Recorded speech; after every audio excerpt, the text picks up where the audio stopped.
We're recording. Okay, we're recording. Alright, everybody be professional. Oh, fuck. Ace. Shit. Oh. Guys, I accidentally stabbed myself. It's like All the right. fifth time today. Listen, I have a problem with knives. The problem is you don't have enough knives. Exactly. That's a grifter solution. But today, this isn't about grifter. Today, we're talking about Final Phantasma and recapping the story so far as we lead up to the Dark Tournament. Hashtag Dark Tournament Life. Now, for folks just getting into this and watching this video so they don't have to watch ungodly hours of content, what the fuck is a Final Phantasma? Well, Final Phantasma is the combination of 5e mechanics with Yu Yu Hakusho. Simply put, the best way to describe it is imagine Dragon Ball Xenoverse, but with Yu Yu Hakusho. Then take out all the parts of Xenoverse that are bad. That's like a good majority of it. That's what's left. A opening title screen. An opening title screen and a create a character menu. Fair enough. But yes, for everybody who's familiar with 5e, this system is heavily homebrewed. Homebrew is done by our DM, Cable, and his friend who I don't know his name. This system was built to 5e has enough of the rule sets and mechanics that work for what we wanted to do for this. So what we did was take the parts of it that would work and build out different systems that would. Ergo, things like the Reiki system. Most enemies I've created for this are homebrewed. Like every single class used in this game is homebrewed, built from scratch. And it was designed to give you guys, and you can tell me if it's worked successfully over this time or not, the feeling like you're in an actual Yu Yu Hakusho RPG. I'd say you've done a fantastic job, Cable. I always think we're too overpowered on anime bullshit, and then we fight an enemy and then almost fucking die. So it's very close to Yu Yu Hakusho. What's the number for like fights per got our asses handed to us? We'll circle back to it because one of your most iconic fights we'll be addressing in just a second. Okay. So. But also with me we have Ninja Dan's Funhouse Hi there. and Battery Batty. Hello. So we're gonna be basically recapping the first half of the series with Dan because schedules are weird, and then we'll do later on in either the same video or a two-part video. We don't know how we're gonna split it yet. We'll do Noodle, and she'll talk about the other half of the series. But both me and Cable are gonna be here for both videos. Yes, so you'll have me and Batty consistently, and then we've got Noodle around. We'll switch over to having Kunai's perspective on stuff.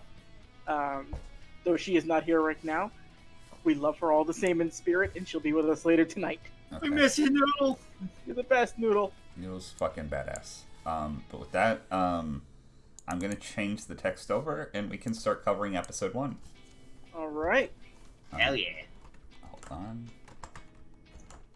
Episode 1. Episode 1, which we've so lovingly dubbed Man Prison. Man Prison. Now, I think we should start off by introducing all the player characters. I have made little bio cards for each character. We can go in order. All right. Let's start with Mr. Daisuke Matsumoto. Daisuke Matsumoto, leader of the Osaka Screaming Skulls. You know, only like the manliest gang you've ever seen. Oops. They're 100% not manly. If I mainly, they specialize in recycling and helping old ladies across the street. They try their best. Transform, fit to screen. There's our boy. Batty, have I just been able to do that this whole time? I keep zooming out to drag. Yes, there's a fit to screen option. But let's start off with Daisuke, voiced by Dan. Ninja Daniel, can you describe your character of Daisuke? So, Daisuke was he was like he was out of high school when pretty much he was looking to see what he can do to help out his mom around the house or anything like that. Because let's face it, he wasn't the brightest boy. I mean, let's face it. I mean, if he could get by in his looks, he would. However, so he applied for he found a brochure and he was just applying for like a job, and he brought like a resume that he kind of like had to smooth out from his pocket because he had it balled up in there, and it ended up being a spirit agency. The fun note about that was the way we had it go is only those who were spiritually aware would be able to even read the job posting. Daisuke wasn't aware he was spiritually aware and just thought he found a job application. And so he wandered down to an office where he made contact and met with one uppity fox demon named Naoki.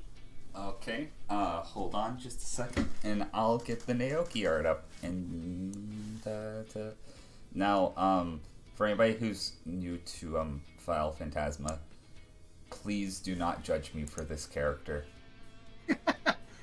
Hold on, transform, fit to screen. There's the little bitch. Okay, so my name is Battery Batty. You can see in the lower left, I am the player of Naoki. Naoki is a demon, so I don't know if demons have last names, but Naoki does not. Think of somebody that you grew up with in like school and then dropped out of high school early to pursue a career in the wonderful world of gambling. Naoki was basically trained under a school of shinobi. The reason why he decided to do so, I do not know. And then when he realized that there was actual hard work involved, he jumped the fuck out of that life. Basically started getting into various gambling rings in Demon Worlds, mostly centered around the Dark Tournament. Naoki actually frequented. What's that word? Frequented. That one, yes. The Dark Tournament for many years. Racked up a lot of debt and then realized he had to escape, or else he was going to die. So, through the help of a very nice group of people known as the Black Club, he was able to sneak into Human World. Unfortunately, though, he was caught by Spirit Agency, and he's not supposed to be there. Luckily, they apparently have a demon rehabilitation program, if memory serves correct. Oh, yeah.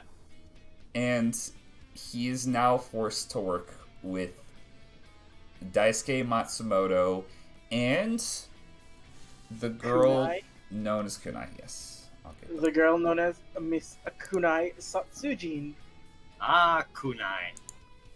Now, this was about like love at first sight for Daisuke as soon as you see a babe like this. Now, Noodle can explain more about Kunai when she gets here, but just mainly because I don't think I can do Kunai justice. She is a former baby metal idol who was resurrected almost in the same way Yusuke was after being murdered. With her coming back, she, with her spiritual awareness, applied and managed to get a job working at the Spirit Agency as one of their newer agents. And for a little bit of context on how this sort of homebrew world would work too, I should have probably explained this first. The Spirit Agency itself, the premise of this world is operating under the fact that one spirit detective would not be enough for the new upheaval of problems going on in this world. So instead of a world where it's just Yusuke doing one job, there are many different branches set around all of Japan.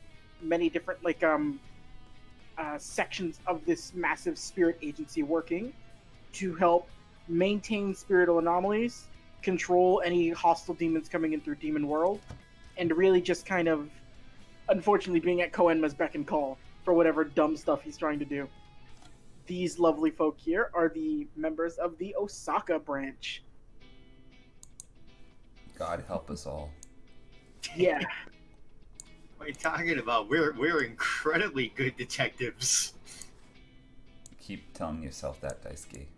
We're fucking awful.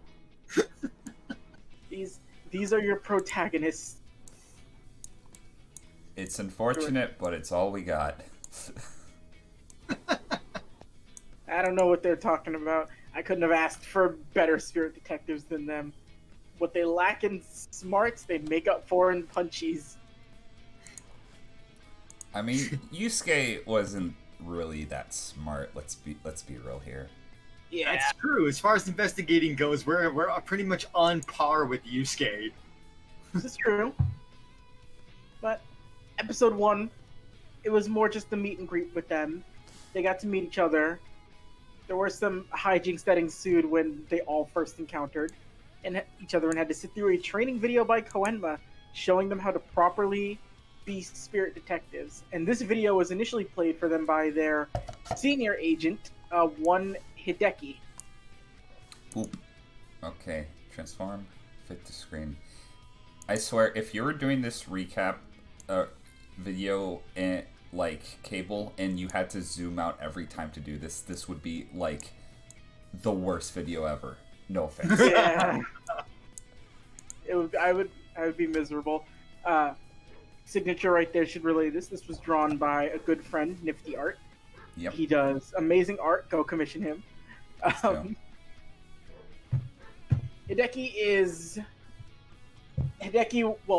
was, upon first meeting them, he was a bit underwhelmed by what he had saw, to say it politely. He's more of a type of guy who likes to do desk work rather than do field work. He'd stopped doing that years ago. But with the party's reintroduction and needing to get new agents trained, he took them out on their first mission to deal with a Bake Neko, as they would come to find out later on. They were led to believe it was random cat disappearances happening in a neighborhood over in, oh my god, I am forgetting the name, Roppongi. Hideki has his reasons for wanting to do desk work over field work, but we'll get to that in a later date. I also like to say, speaking of artists who have helped us with different things for this, our player icons that we use in Roll20 over there on the left-hand side, made by Luigi Shiku. Yep. Yes, Luigi Shiku, thank you so much as well. Go commission them. And wait a minute, but this track we have playing in the background, is this some royalty-free music we found somewhere? It was royalty-free music made by a friend, actually. What? Who made it? The talented, super awesome Luis Vasquez. Luis, thank you so much, dude. You've been a massive, big help with the music. Since the first episode, Luis was like, "Oh wait, this thing needs music. Hold my beer," and he would just pick up a fucking guitar and like after one strum, like, "Oh, great music." His tracks, his tracks are like the unseen character that's in the campaign. Just they're there with us and they're there to help us just set the mood, and it's amazing every time. Always do it. Kevin MacLeod helps out too. Kevin MacLeod, you do great stuff. Thank you for your music and making it free for everybody to use. We got to shout out Louise though. Louise is the dude. Hell yeah. Go commission him too. I'm gonna plug everybody for commissions today. Heck yeah! Pick up his album Dungeon Crawlers on Bandcamp and iTunes. Was it on iTunes or was it Spot? Where's it got him? I know it's on Bandcamp. So, in doing this investigation, looking into cats, one of the first things the party comes across after Naoki jumps up on a roof because he's not interested in doing this, they are accosted by what appear to be feral cats led by a possessed old man, whom Daisuke immediately proceeds to beat with a baseball bat until he is unpossessed. let's see. I think you're jumping the gun on that one. Assaulting an old man was immediately going to insulting an old man was not the order of things. He attacked us first, sir. This was self-defense. Yeah. For shame, for shame. Protecting himself from an old man, which led to the actual title of the episode. As I stated, Daisuke's going to man prison now. He lived! Okay? He's not gonna walk straight ever again, though, unfortunately. But he did. Daisuke goes for limbs when he attacks. We'll get to that more later. I'm side-eyeing you right now. As Hideki stayed behind to help out the old man, the party moved forward to an abandoned warehouse that looks like it was under demolition or construction. And that is where they actually met the full spirit of the Bake Neko. Now, I would say... What is a Bake Neko for people who aren't familiar with yokai? A Bake Neko is essentially like a hostile spirit or like a ghost cat.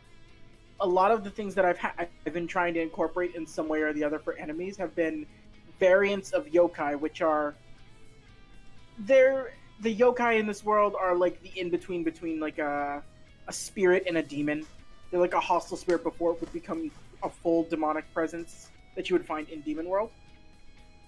There's been a little confusion on that, and I just want to kind of make it clear like how these types of things work. It's also important to mention that Naoki, even though he's a demon, he is also based off a yokai, a kitsune, which is a fox demon that can transform into stuff.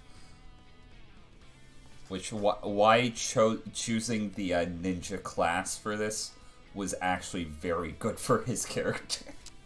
Oh yeah. And sometime in the future too, once I've had these all ironed out, I would like to release the classes for everybody to check out. In case you ever want to do your own variant of like the Final Phantasma format, your own Yu Yu Hakusho style thing, people. I just want people to have fun with this. Oh, it's been a blast. Yep. Okay. So keeping it moving just so we can, because we got a lot of episodes to get through. Oh yeah, just one thing in that episode, we also got to meet Bunta. Yes, Bunta was a friendly spirit of a cat in the neighborhood. He actually is the one who informed them to check the warehouse where they found the Bake Neko. After a very difficult fight with random street cats, the party almost died. To street In cats. episode 1, to street cats, not the Bake Neko, street cats. The cats messed us up.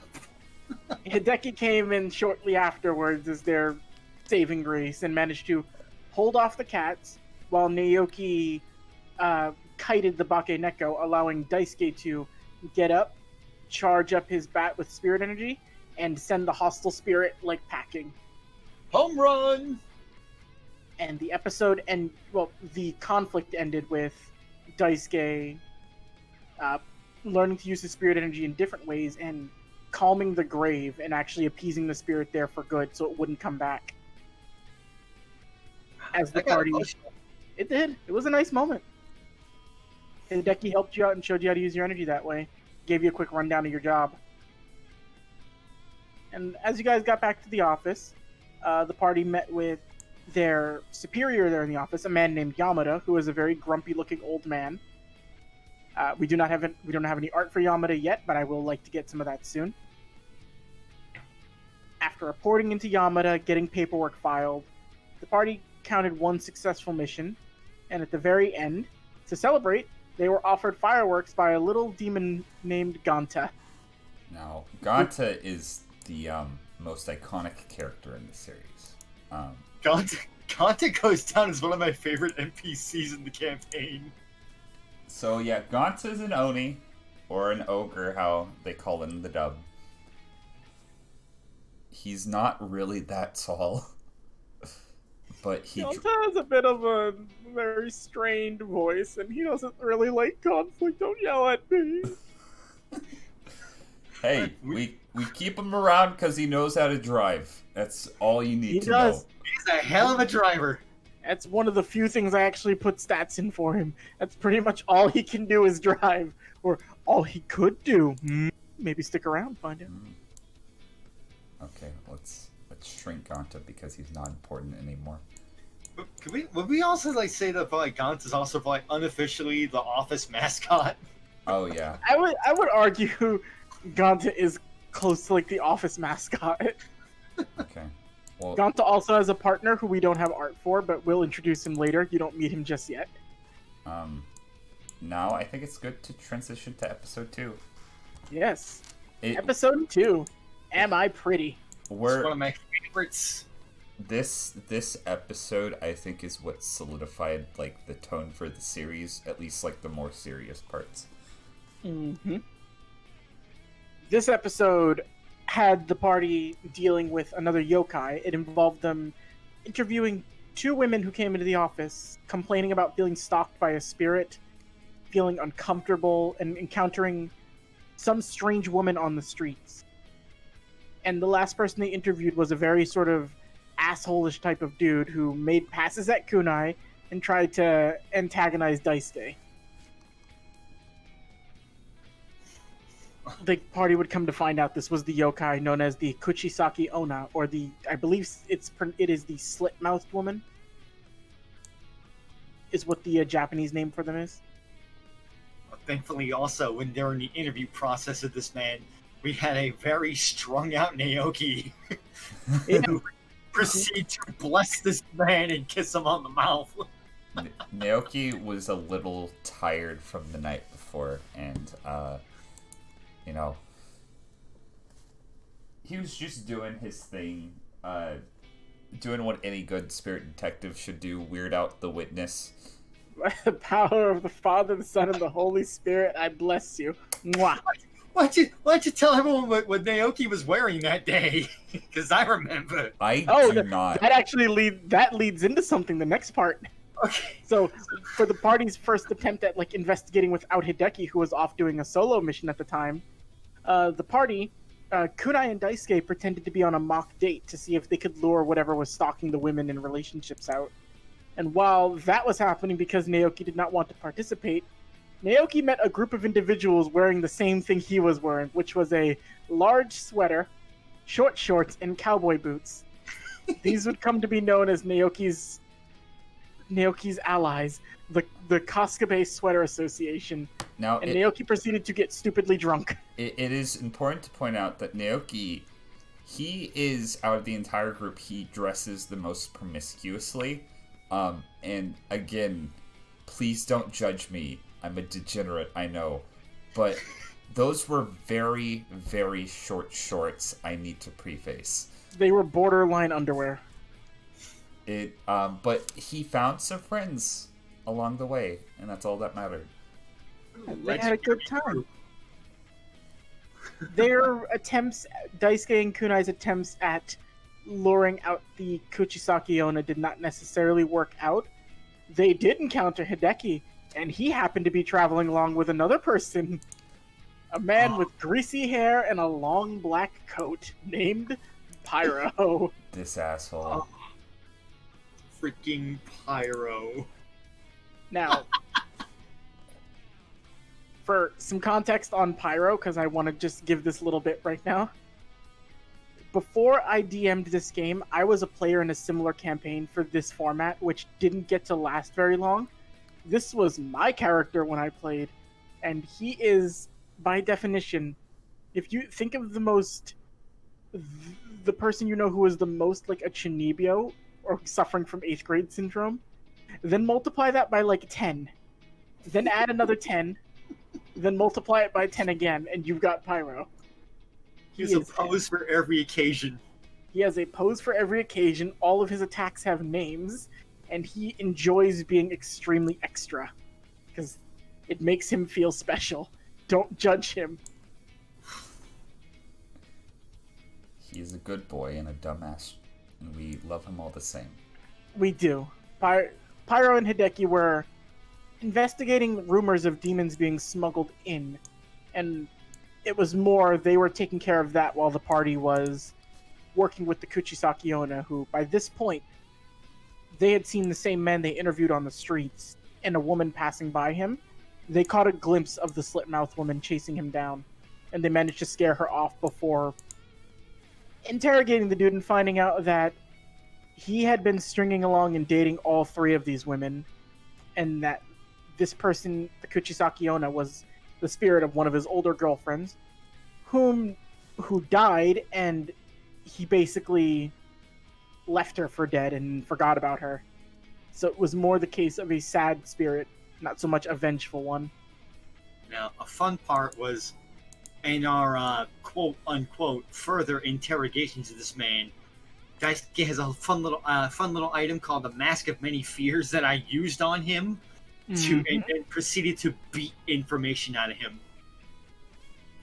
This guy was like a scumbag. And Capel, you are a very impressive individual, because you can go from playing a character that I adore dearly and I would die for, actually, to playing the worst fucking scumbag imaginable. It's not easy. There were a lot of points where even I was uncomfortable like playing that character, but I knew I had to do it, even though it felt fucking gross. I don't like playing characters like that. This guy was pretty extreme. Yeah. Yeah, and he deserved what he got to him, what he had coming to him. Oh yeah, because what the punching that Daisuke gave him was nothing compared to what Kunai did to him. Nothing compared to what Kunai and Naoki did. They tied the man up to use him as bait in his apartment to lure her there at night. They also planted massive amounts of evidence on him for the police to find later on. And also, you know what? Recap special fun fact. I can tell you guys what happened to him because it's irrelevant now. Guess who's in man prison for a long, long time? Oh yeah. I feel validated. Oh, he's in like Superman prison. Don't fuck with our friends. Kuchisaki Onna appears later in the night. The party attempts to, after hearing the story of everything that happened to her too, and you say this is what set the tone for you guys, like as how the serious moments would go. This is what let me really see what you guys were like as players. They, with this hostile woman, face covered by black hair and dragging a large scissor blade across the ground, ready to kill this man, everyone in the party took a pacifist route to trying to calm her. From Naoki cutting his own face to like sort of like show her that like she's like, you know, not, she doesn't need to be a monster. Kunai axe kicking the shit out of this dude. And Daisuke just overall giving calming words to her. They didn't have to throw a single punch against her. Nor She did could break- we. She did break down and cry, though. And it was sad. But as that was happening, Hideki came flying through with his shirt fucked up as a massive feral demon was chasing him and Pyro down the street. And this is what began Daisuke's long, long affiliation with ARMS. Whoa, okay. I'm not the one who cut it off, though. Pyro did. This time. All I did was collect it. This is where Pyro and they got to see Pyro fight for the first time. Wielding a sword coated in flames, he managed to slice this creature's arm off very flamboyantly, and then also get knocked to all holy hell the immediate next turn afterwards. Yeah. So he went from help me. He went from pose to puree. Naoki's success with a yo-yo was very limited. Daisuke managed to get in a couple good strikes with his bat metal yell, but ultimately it came down to Kunai beheading this creature with her sword, Kunai's a freaking champ. marking the party's first successful fight against a very big enemy of that caliber. Kunai's scary. Kunai is Yeah. horrifying. As someone who has done plenty of mock combat with Kunai, she is terrifying. After the beast had been destroyed, Daisuke had a very touching moment with the Kuchisaki Onna, revealed to be the spirit of a girl named Shina, not much older than him. Her last words to him, well, after asking him if she was still pretty, Daisuke responded with one of the smoothest lines he's used in the series to date. And her last words to him were, "If only I'd met somebody like you when I was alive," before she faded off. Oh, Sheena. And the party returned back to the office, where the office has dormitories where they can stay as well. The party returned to the office with nothing consequential happening. They did find out some artifacts of darkness had been stolen, and it was their next job to go recover those. Nothing big. Yeah, no big deal. It's fine. We could do it. We could take care of it. It's like, oh, what? Koenma lost his toys? God damn it, Koenma. Yeah, no. So this is where we start getting into where the Yu Yu Hakusho actual canon stuff takes place. And quick side note, I don't mean to keep derailing. I just want to make sure some stuff is clear. Yeah. Points in the series of this have been combined with aspects of the movies, the manga, and the anime. I know the manga very well, so I've been trying to live by that for the most part of this. I have Yusuke doing separate events because he does make appearances in this, and I still wanted him to be about where he should be for the Dark Tournament. So they're taking Yusuke's role in the main canon for some parts of it, but Yusuke is doing something either equally as dangerous or something else. So for the Artifacts of Darkness arc, while they're doing this, Yusuke is handling the Golden Seal mission from the movie, with some minor variations, of course, but it's all to just kind of keep everything neatly in one little bow, so they don't outpace Yusuke. Yusuke doesn't outpace them by much. But Artifacts of Darkness. This is where we get the first name drops for Goki, Hiei, and Kurama. Oh, Goki, that iconic Yu Yu Hakusho character. Now, fun fact, because Goki's a very forgettable character by himself, I actually implemented him for Daisuke's backstory. Mm-hmm. So I what you did with it too. Oh yeah, because the first time that Daisuke had ever seen anything from the spiritual side of the plane of worlds and everything, and when he was in high school and hanging out with the Screaming Skulls when they were an actual gang led by a very aggressive punk named Scuzz, they were being hooligans in a graveyard one night when Goki just happened to be there hiding out in Spirit Agency, and proceeded to eviscerate most of the gang. Yeah. And we'll go over what happens to Goki in this episode. And we'll extend. I may not have stated the episode's name, but you'll understand soon why the episode was called Dropping the Ball. The party is then tasked to recover the artifacts of darkness starting the next day. However, in this case, they don't have anybody to interview or anything to go off of. So they head into town to start doing investigations to look around. She isn't here to speak on it, but this is where Kunai meets her old childhood friend Gentaro. And Daisuke is able to tell almost immediately that there was some bit of a flame between the two of them. Should I drop the Gentaro bio now? Yeah, Gentaro's good to go here now. Okay. Transform. Fit to screen. There he is. I see you had to censor it somewhat. Yes, we did. We don't talk about that. Art done by the amazing Noodle Laser. Yep. Our Kunai Satsujin. Yeah. But Gentaro is just a normal human man. He works in a flower shop over in Osaka. And he ran into her by accident. Well, she ran into him by accident following up on trying to research some stuff. They didn't recognize each other at first, and it took a little bit of prodding for them both to sort of connect and remember. As that was happening, a weird red-haired dude bumped into Daisuke and just kind of helped him out afterwards. But they had a nice little interaction, nothing special. We can go over that later. What a nice lady. I believe during this scene, Naoki was just being a jackass, and he transformed into a fox and was just hanging out on the roof of the flower shop.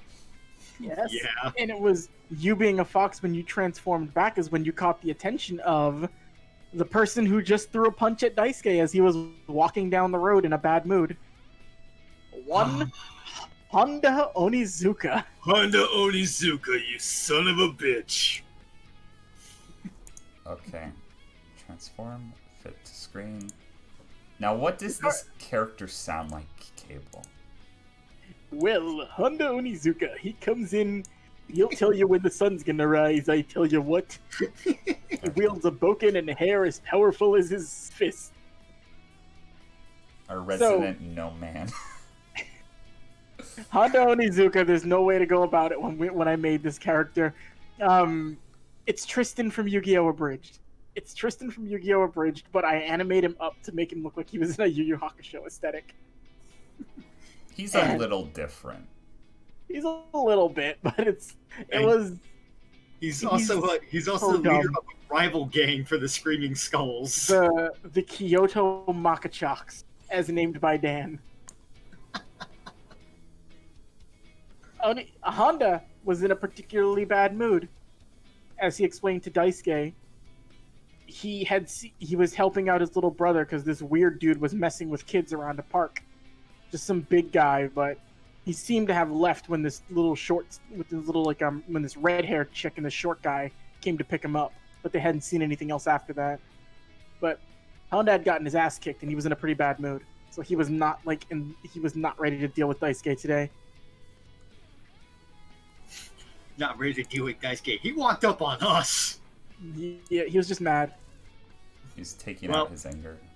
Thankfully, thanks to that asshole, we actually got a good amount of information off of him, actually. Yeah. Yeah. Which led you to the park, where you saw the demon Goki holding the spirit orb. I forget what it's called. I'll look it up later. I forgot the artifact's name. Orb of Boss or something like that? Orb of Boss. Thank you. That's how forgettable Goki is. I forget what his item is called. Wielding the Orb of Boss, Goki was stealing the souls of children to devour them and make him stronger. And unfortunately, this wasn't where it was planned to happen initially, but then I came up with this last minute and didn't tell Dan. This is where we meet Daisuke's little sister, Mitsuki Matsumoto. Now, I had already known that, at some point, Mitsuki was going to make an appearance in one of the sessions. Didn't tell me that her life was going to immediately be in danger. Yeah, Mitsuki almost died the first time she showed up. Mitsuki is a lovable little girl with many, many polite quirks and showing respect to her elders. Obviously. No, Mitsuki's first interaction with a lot of people is hitting them in the shins with a bat. Mitsuki doesn't take shit from anybody. And she has lovingly been given the name she inherited from her mother, whom you will meet later on, the Iron Dragon of Osaka. She's a little terror, but I love her all the same. I'm interested to hear. Dan, with this being the first introduction of Mitsuki, how did you feel when that happened? When seeing that Goki was stealing her soul? Mm-hmm. I was terrified! Also, I was very enraged, as you could tell by my first action in that combat. Mm-hmm. First thing I did was having Daisuke immediately run towards him and chucked my baseball bat at his head. That's my attempt at a ranged attack for a up and close fighter. Dented my bat too. Hey, you got him to stop taking the soul. It was Goki was the first opponent you guys took down just by yourselves. Yeah. Yeah. And fun times. He remembered me too. Yeah, he remembered you and was ready to devour you too. It was a pretty brutal fight, actually. Goki did some heavy damage to the party. They were injured for quite a bit of it. The clutchest of clutch moments comes with the name title dropping the ball, where Naoki succeeded on a sleight of hand to snag the Orb of Boss from Goki, thus nullifying his ability to get stronger. So this began the way that I would continue to play Naoki during all his future fights. So we have Kunai, who's DPS and just like murders things that stand in front of her. We have Daisuke, who's also pretty strong, but can take a lot of hits, and he can heal people too, which is pretty helpful. Naoki is Bugs Bunny. Naoki likes annoying and messing with his enemies in proper Kitsune fashion. And he fucks with people and ends up like fucking them over by either stealing something from them, tricking them into believing he's on their side, or just doing downright dirty tactics and outsmarting them. It's actually kind of hilarious. All those Naoki moments are freaking legendary. So many good ones. Well, we'll call them out as they show up. But this was another big one. This was like one of the clutchest Naoki moments we could have seen. Yeah, no. Naoki stealing that orb of boss allowed everybody to just gang up, like wear Goki down before just inevitably killing him, and recovering their first artifact of darkness. Now, was that another kunai kill? I don't remember who did that one. I think it was a kunai kill. It might have been a Naoki kill actually. No, Naoki didn't get his kill yet. Naoki got his kill later on.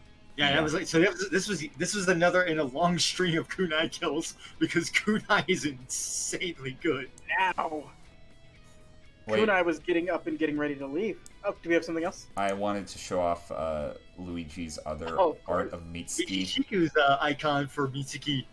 Yep, Luigi Shiku did a picture of Mitsuki. After seeing the player icons that were gifted to us, thank you very much, VG, for that. I was so impressed by those. I was like, oh my gosh, I gotta commission Luigi Shiku to do Mitsuki. Yeah. You can throw Mitsuki over with the rest. Put her near Daisuke. I'll put her near her older brother. Yeah. There we go. Oh, I thought you were gonna leave her near Naoki. There we go. Mitsuki. As kunai began to get up after this fight, however, they noticed a rose etched directly near kunai's foot. As from the trees, they saw a red-haired individual looking down on them. And out of character, this is when a lot of them proceeded to shit themselves. Yeah. Noodle specifically told me she did not want to have to fight Kurama. None of us wanted to fight Kurama. It's Kurama. Oops. Ignore That that. was a fucking monster. It's cool. My bad. That's all good. Kurama just issued them the he would speak with them about giving them the Mirror of Forlorn Hope if they were to meet him in the woods tomorrow night. Needless to say, the party was anxious for the rest of the night, moving into the next day. Especially fucking specifically Naoki, who, being a kitsune, heard the horror stories of a vile demon known as Yoko Kurama. And Kurama was a big fucking point of worry for Naoki. And Naoki actually would compare himself to Kurama for a little bit until Naoki essentially surpassed what he saw of Kurama. Yeah. That's also crazy thinking about it. This is episode 3. 3 episodes in a row. We had pretty much ended up on an emotional Daisuke moment. Yeah, that's Wow. true. That became a trend for a while, which is the aftermath is just emotional moments. Which is good why you're recapping the first half of the series with Yeah. us. I know for a fact when we get to Castle Crashers, Noodle has to be there for that one because that's Oh, the big Noodle deal. has to be there for Castle Yeah, Crashers. Noodle has to be here for Castle Crashers. But we get a super groggy Mitsuki waking up later. Oh, and also rescued Janochi, Honda's little brother. Yeah. A lot of Honda's family's based on Yu-Gi-Oh! Abridged because I love little Karibo. I love everything about him. He's a great man. So good. But little Mitsuki wking up for a bit and trying to take a swing at me, and all Daisuke could do is just smile and tear up. As the party brought her back, returned Junichi to his brother. We end with the party, with Daisuke in particular, making a call to his mother, Junko, to let her know that Mitsuki is safe. And that is when, due to an offhanded joke of, "We gotta go, Ma, the giant squid got loose," Gonta received his partner, Seth Lapod, who, again, we don't have art for, but just imagine a squid in a suit and that's Seth Lapod. Little did Gonta know his true partner would be there sooner than later in the future. David Bowie. David Bowie. And now on to episode 4, Batty. Episode 4. Death Stare. Death Stare. Another amazing episode. This one begins on a Daisuke moment, actually.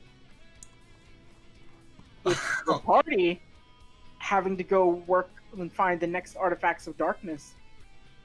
Botan is busy helping Yusuke, so who should be coming back to help the party but her new junior Grim Reaper in training, a spirit who did not want to pass on to the other world, and more so wanted to still help in the human world.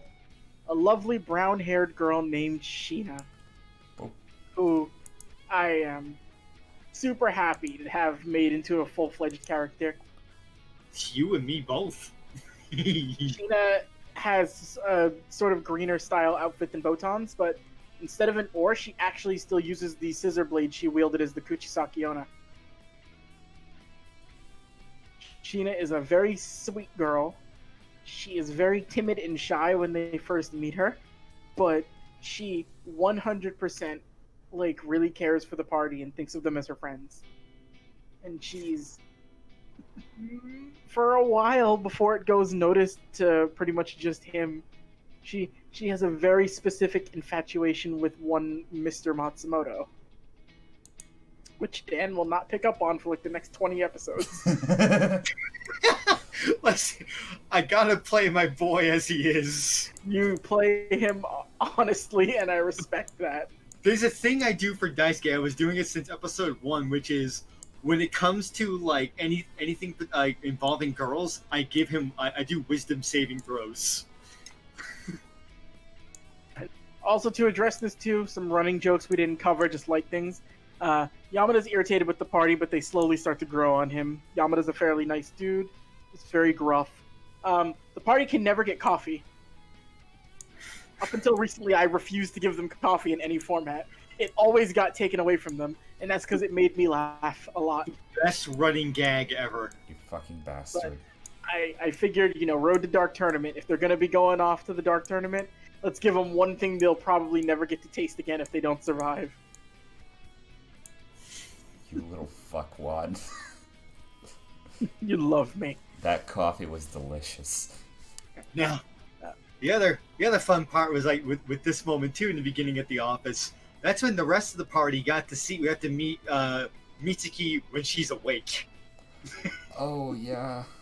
She called Kunai old hag, hit Naoki in the shins with a bat. Yo! But then also had a very emotional moment with Daisuke where she told him not to die. She took my bat. Yeah. Get fucking bat. Moving things along. Because there was a lot that happened in Death's Dare, but it's in like a lot of concentrated bursts. As they go out to explore in Osaka again, they actually encounter a lot of like zombified looking people with slashes on their bodies. Some of them being like trying to be stopped by the police, and they're all walking towards this one destination that Sheena found. For that though, the party, Daisuke in particular, I think, buys like 6 not Kie t-shirts that were being sold by a random vendor. That's because when trying to find, because Naoki was still freaked out about Yoko Kurama. He could be anywhere. Yeah. And so also at the same time we're looking for Hiei, and a guy walking by with a t-shirt that said not Hiei. I was like, oh yeah, there's someone with that vendor over there. So I just bought a bunch of t-shirts. This can't be a fucking coincidence. Oh, before that though, we found that Black Club hideout. Ooh. Was that this episode? That was this episode. Because we had actually gone there, because we were given the option of where to try to look for him. You gave us the warehouse, there was the abandoned hospital, and somewhere else. Okay, so this is the beginning of the Legend of Daisuke. So, yes! They found a Black Club warehouse. They managed to locate some members who were working in there, some of whom they brought back to the office for interrogations. Not before Daisuke proceeded to kill one of them by breaking his neck and severely, brutally injure the other one. Daisuke's a good boy. Because of a mistake involving a token, Daisuke mistook what one of their arms was, thinking it was cybernetic when it wasn't, and he tore an arm off a corpse to immediately go, wait, I thought this was robotic. Oh my god. I I was going based on the token art, and I really thought that he had a cybernetic arm, and I was thinking the last time cool Daisuke had an things. involvement with arms. All the cool things I could possibly do with robot parts. And it turned out I ripped off an actual arm. They brought these people into the office and they were brutally interrogated by some of the other staff they have there, Hideki included. Hideki's a good guy. Hideki kind of gives them a lot of shit. Also, with Sheena located in the warehouse, fun thing about the party is they didn't think to contact Hideki before they went into this. We're not So good they went in there without their lifeline, which did proceed to lead to one of my favorite fights in the series so far. That's really the closest we ever came to a party wipe, isn't it?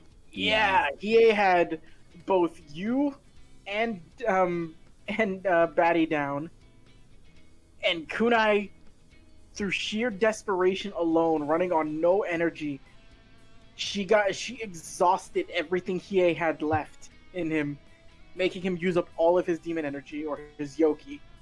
Now, And she proceeded to hold him back to solo. Well, she didn't solo him, but for like the last half of the fight, she did solo Hiei. I want to tell the audience 3 words to describe how and why that fight was so difficult. 3 words in particular. Jagan Binding Curse. Jagan Binding Curse. This is gonna come up to actually aid us in future fights, but holy fuck does it suck being on the other end of it. Yeah, oh yeah, no, it's awful. Jagan Binding Curse is something Hiei can use in his Jagan-chi form, which is like an AoE mass paralysis effect, if you can't avoid it. And guess who has a long string of can't avoid it? Yeah. Me. Naoki managed to kite Hiei for a long time and actually nicked off one of his nipples, proceeding to one of their favorite lines, going, "No, not lefty! Lefty! I will see you, spirit detective, slain! I will kill you all!" Listen, man, it was an accident. I didn't mean to do it. Your corpse will be an accident when I leave it on your boss's doorstep. Okay, fair enough. Dan's plan... Wait, was it your plan, Batty, to throw the shirt on him? It was my plan to throw the It was Batty's plan. Batty's plan was to take the not Hiei shirt and put it on him to keep his eyes blinded, which would have worked if they could have gotten close enough to do it, but in the end, it led to him and Kunai fighting it out severely. Kunai managed to down him, but she did not kill him. Now, I just want to say, wasn't that the fight that, like, if Hiei got, like, another hit on Kunai, she would have gone down? Yup. Yeah.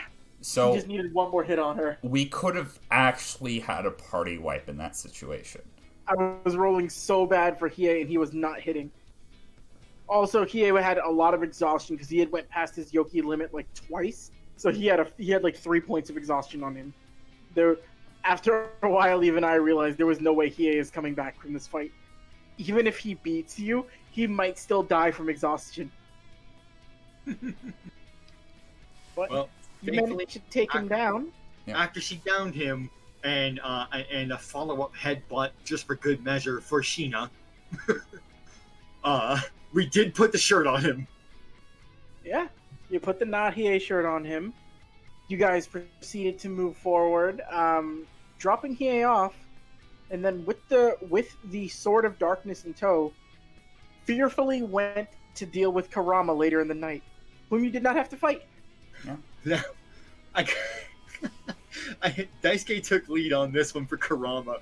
So earlier, and at the same time when we had bought the T-shirts, I bought a box of takoyaki and wrapped it up in a shirt for the band Poison. Every rose has its thorn, and offered it as a gift to Karama with just the line, "Please don't kill us." Again, showing you guys his true colors too. Like, when it came time for Karama to use the Mirror of Forlorn Hope and wanted you to take it back after he died, you all jumped in at some point. Kunai being the first, mind you. This was a big moment for her. Oh yeah. Kunai was like the first one to jump in, like willing to give up her own life so that Karama's mother wouldn't be without him.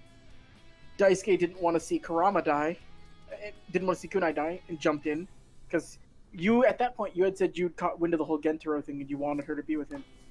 Yep, because at that point, Daisuke's pretty much his fixation with kunai was pretty much over at that point. And anyway, it was like it was pretty much like, yeah, I think it ain't gonna work out. Especially after seeing Gentro, it's like, oh, she had someone waiting for her the whole time. It ended with, if I remember correctly, didn't Naoki just run up and kick the shit out of the mirror out of everybody's hand? Yes. The mirror spared everyone's life, but still granted Kurama's wish. At which point, Kurama was very indebted to the rest of the party and came to consider them all as very good friends. Also, his piss poor acting skills of, oh no, you've defeated the great Yoko Kurama. This begins the trail of Kurama being a fucking troll, and also being one of my favorite characters to do stuff with. Now, it also begins another running gag throughout the series of Naoki claiming that he was the one who defeated Yoko Kurama in combat. One final point to address on this, and oh god, it just slipped my mind. Shit, it was involving Naoki too. Did it happen during episode 4? Okay. Yes. It was towards the end of it. It was Naoki learning that his probation had been lifted due to his services for recovering the artifacts. That's right. And that's where we ended. We ended on the cliffhanger whether he would stay with Spirit Agency or not. To which moving into episode 5, we up in this beach. Let me... Episode 5. We might have to do this one a little quick, though, because we've been kind of like drifting a little off and on with the times for the episode recap. This was a casual episode anyway. I think... This was super very casual. fun one. I think it's good to keep that in mind, but don't stress about the time too much. If worse comes to worse, we'll split this into 2 videos. No, definitely. Like, that first part, though, was really... Those were the things we needed to have recapped. Yeah, no, definitely. Yeah, those were pretty big episodes for us, especially going into the first arc of Yu Yu Hakusho itself. And now, I'm going to mass spam all of the horny swimsuit art we did for this episode as I'll start taking you guys through the recap. So, this was our beach episode because, goddammit, we couldn't wait longer than 5 episodes to do this shit. They needed a break after the insane battle they had with the Artifacts of Darkness arc. And damn, was it fun. We're all horny fuckers. Okay. Yeah. We had Sheena and Daisuke in swimsuits. We had Kunai, Naoki. We had who is this picture right there? That is Junko. I'll leave her up. Now, even though the audience got to meet Junko beforehand in the last episode, because Daisuke did go home for a short bit, her appearance to everyone else happened in this one. Yeah. Also, Daisuke going home for a short bit. Who else did Daisuke pick up while he was home? Is that them on top of Daisuke's head? Hey, Chuhine! Chuhine is a cute little mouse, and we'll leave it at that. You don't need to understand what Chuhine is until later. Just know that Daisuke is considering charging Chuhine rent. Chuhine is a fun little adorable mouse Daisuke picked up. For the sexiest character. There we go. Wait, it's not Ganta. Ganta, I don't remember what he was wearing for a swimsuit. Unfortunately, nobody drew it. But if they did, he wore a tie. Did you happen to get Pyros or no? I have all of them. Like I said, it's gonna take a while, so continue. Oh yeah. So no, we did a full like casual beach episode. Volleyball, water sports, hanging out and just eating with the party. They also got to meet Sanosuke, who they actively choose not to remember. I remember him. Naoki chooses not to remember him. It's different. Sanosuke is an individual with like lower back to like almost his legs length white hair. There he is. This guy, yeah. Originally, the party also learned too. Sanosuke, Pyro, and Hideki were all members of the Tokyo branch before Hideki actually moved over. Pyro is from the Tokyo branch, and Sanosuke works there with him. They all came for this vacation over to the. Nice censor job. They all You're went welcome. for a vacation over in Ishiki Beach, which is actually canonically the beach where Yu Yu Hakusho's series ends in the anime, which is not far from Genkai's area where she lives. So the party went there. They had a pretty solid beach day. You know, it was like a super casual session. It They was, also met the members of the Shinagawa branch. Who everyone chooses not to remember. Also, this is Beach Bod Dad Hideki. Yep. He had decided to take off his shirt for that one volleyball game. Hideki being the first NPC I ever made for this game, I have a lot of love for him. I also I'm love very- that we almost murdered the man during volleyball. I just want to Yeah, say, Naoki fucking Apocalypse Fist the volleyball. I fucking slammed that fucker into the sand. That was pretty fun. Do you have that picture too? I don't, unfortunately. Oh, Oh no, Could I wait, no, I also- do. Fuck. Kunai also had a string of picking on Pyro and leaving him hanging for high fives.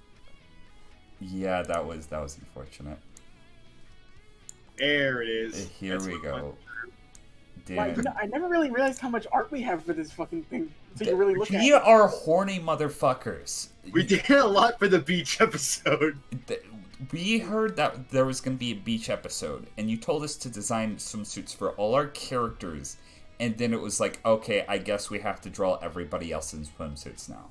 To give context for Pyro's picture there too, everyone, this ended with the previous. Actually, it's in episode 2, where Daisuke mistook Pyro like, "Hey, what is that? Are those one of those them emus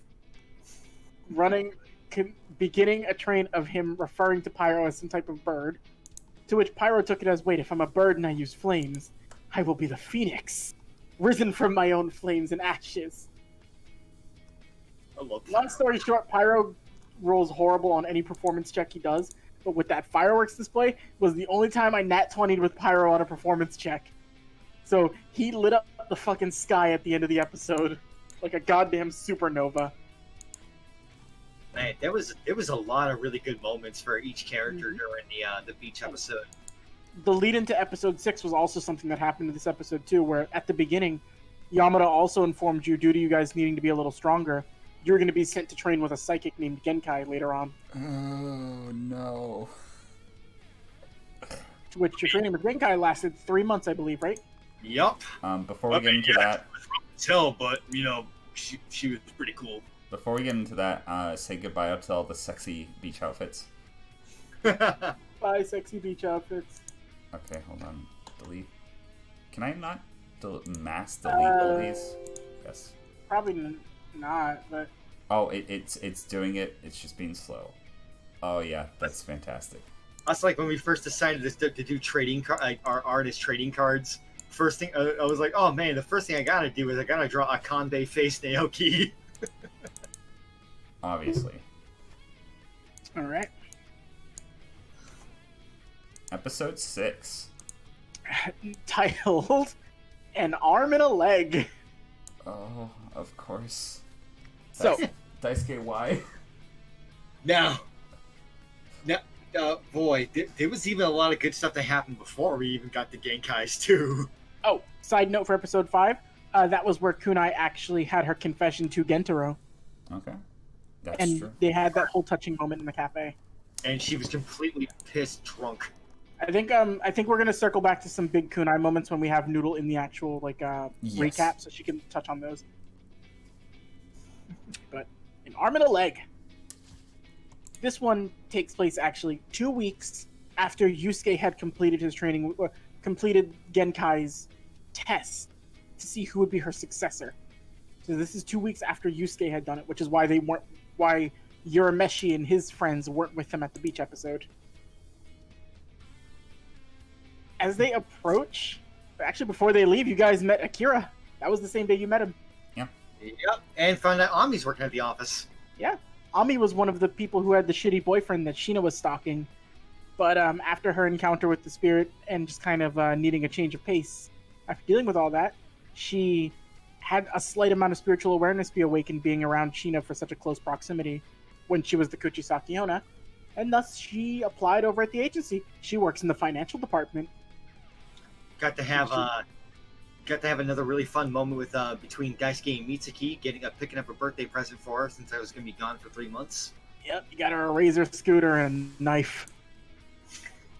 Didn't Naoki give her something? Oh, the wooden sword. Give her a wooden sword. Yeah. Yeah. I Met I love Akira giving, was another one. I love giving weapons to children. Daddy's a very, very responsible adult. Yes. Akira, though, he was the flamboyant host club member who is now working at the agency. The thing with him is, Botan didn't find him. He found Botan.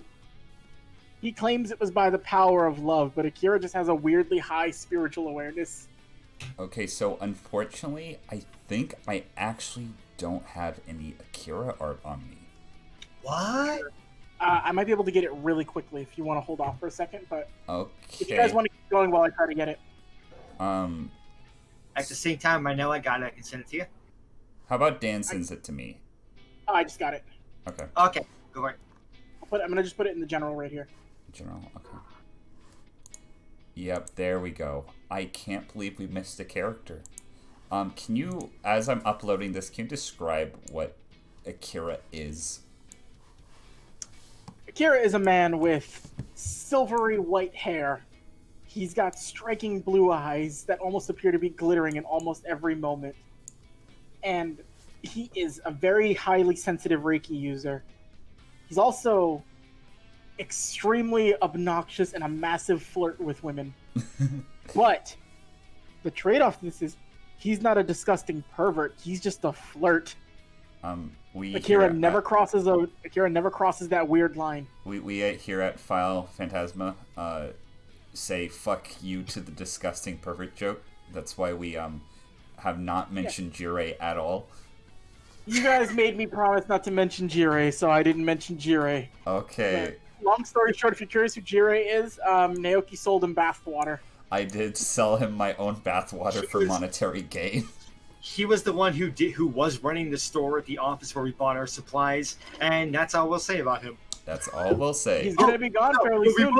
We will say that before we left to go in training, as a joke to Akira, was we told him that Jirei was being a shit to everybody and that he was being a disgusting pervert, and sent Akira to deal with him. Yeah. We'll address what happens with that later on. Akira likes being sweet on a woman, but he's like a gentleman about it, so he's still fucking annoying and weird, but at least he's not Jirei. Yeah, he's not the type to like try to flip up your skirt. No, Akira actually grew on us after a while. Yeah. What? Akira was around the office. As you guys left, and you make it out to Genkai's forest, you've met, when you got there, Ryo, Kai, En, Kazemaru, and Kibano, who are all waiting outside of Genkai's manor. Now, we liked Ryo, Kai, and En. We gave them tubulos. Tubulos. Oh, we should explain what tubulos are. We should, yes.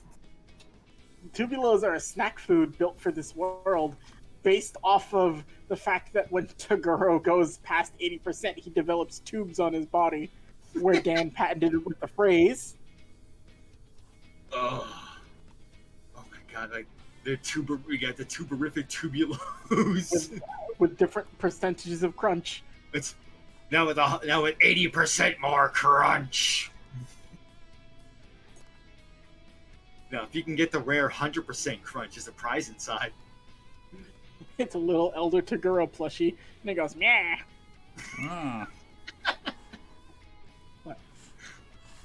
An arm and a leg. As you guys made it to Genkai's manor, that's when you guys also get to meet Genkai for the first time. Even in recap form, I know they love me. Genkai is a lot of fun to play. You also do the Linda Young Genkai voice like disgustingly well. Me and my friends just do that voice regardless. I just talk like that sometimes to people. But boy, Genkai, boy, that whole lead up to that tournament was something. Guess who we learned his shit at the arcade? Daisuke, guess we learned this killer at karaoke. Kunai. Few moments just before we get there, though, with Ryo, Kai, and En. If you don't know who they are the 3 people who are under the possession of Dr. Ichigake when you get to the actual Dark Tournament. Yep. So this was the first part of like the party meeting future characters early. Yeah.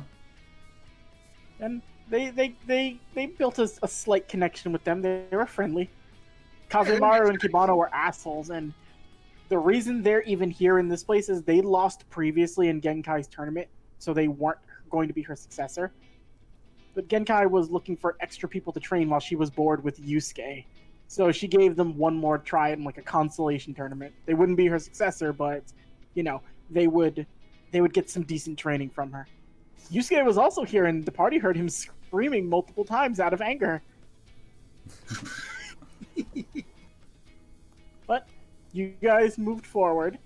During the karaoke thing, Daisuke had a heart-to-heart with Genkai about like the true spirit of humanity and not to be outshined by demons. Then I need a feat. We get into the next part of this, which is my favorite part of this episode. I built out 3 boss-level characters for the party to encounter and to fight. And not only did you beat them all, you all did them soloed 1v1. This was the first time you took on characters that you were competing on par with boss-level characters that could have beaten like Goki easily. This was the first like sign of like your power creep. Yeah. It's night and day between levels 2 and 3 when we actually got our spirit powers. Mm-hmm. Batty in particular, you were like MVP for that fight. You took down that fucking dude. I think you took down N. You took down N with no damage. Yeah, I just kept getting fucking nat 20s. I felt so bad, like out of character, but in character I'm Naoki, so. Yeah, you Batty, like a true ninja. You kept leaping back into the shadows for stealth, and you nat 20'd him to death, and it was fucking impressive. Naruto can suck it. Kunai had a bit of a slugfest, but she made it out pretty, like, unscathed. And Daisuke made one of the greatest characters in this campaign. Oh, no. Why is it always a lemon? Listen, Kibano brought this on himself. Daisuke proceeded to, after Kibano trash-talked him for a little while, fracture one of Kibano's legs, and then immediately kept hitting the same leg with the bat until he shattered everything inside of it, and then went for the other leg, destroying Kibano's ability to walk. Forever. It would have been kinder to kill him. I just want to point out that, like, I had to leave during the session for a little bit, and I came back in hearing what was happening to the leg in explicit detail. I'm like, what the fuck is going on?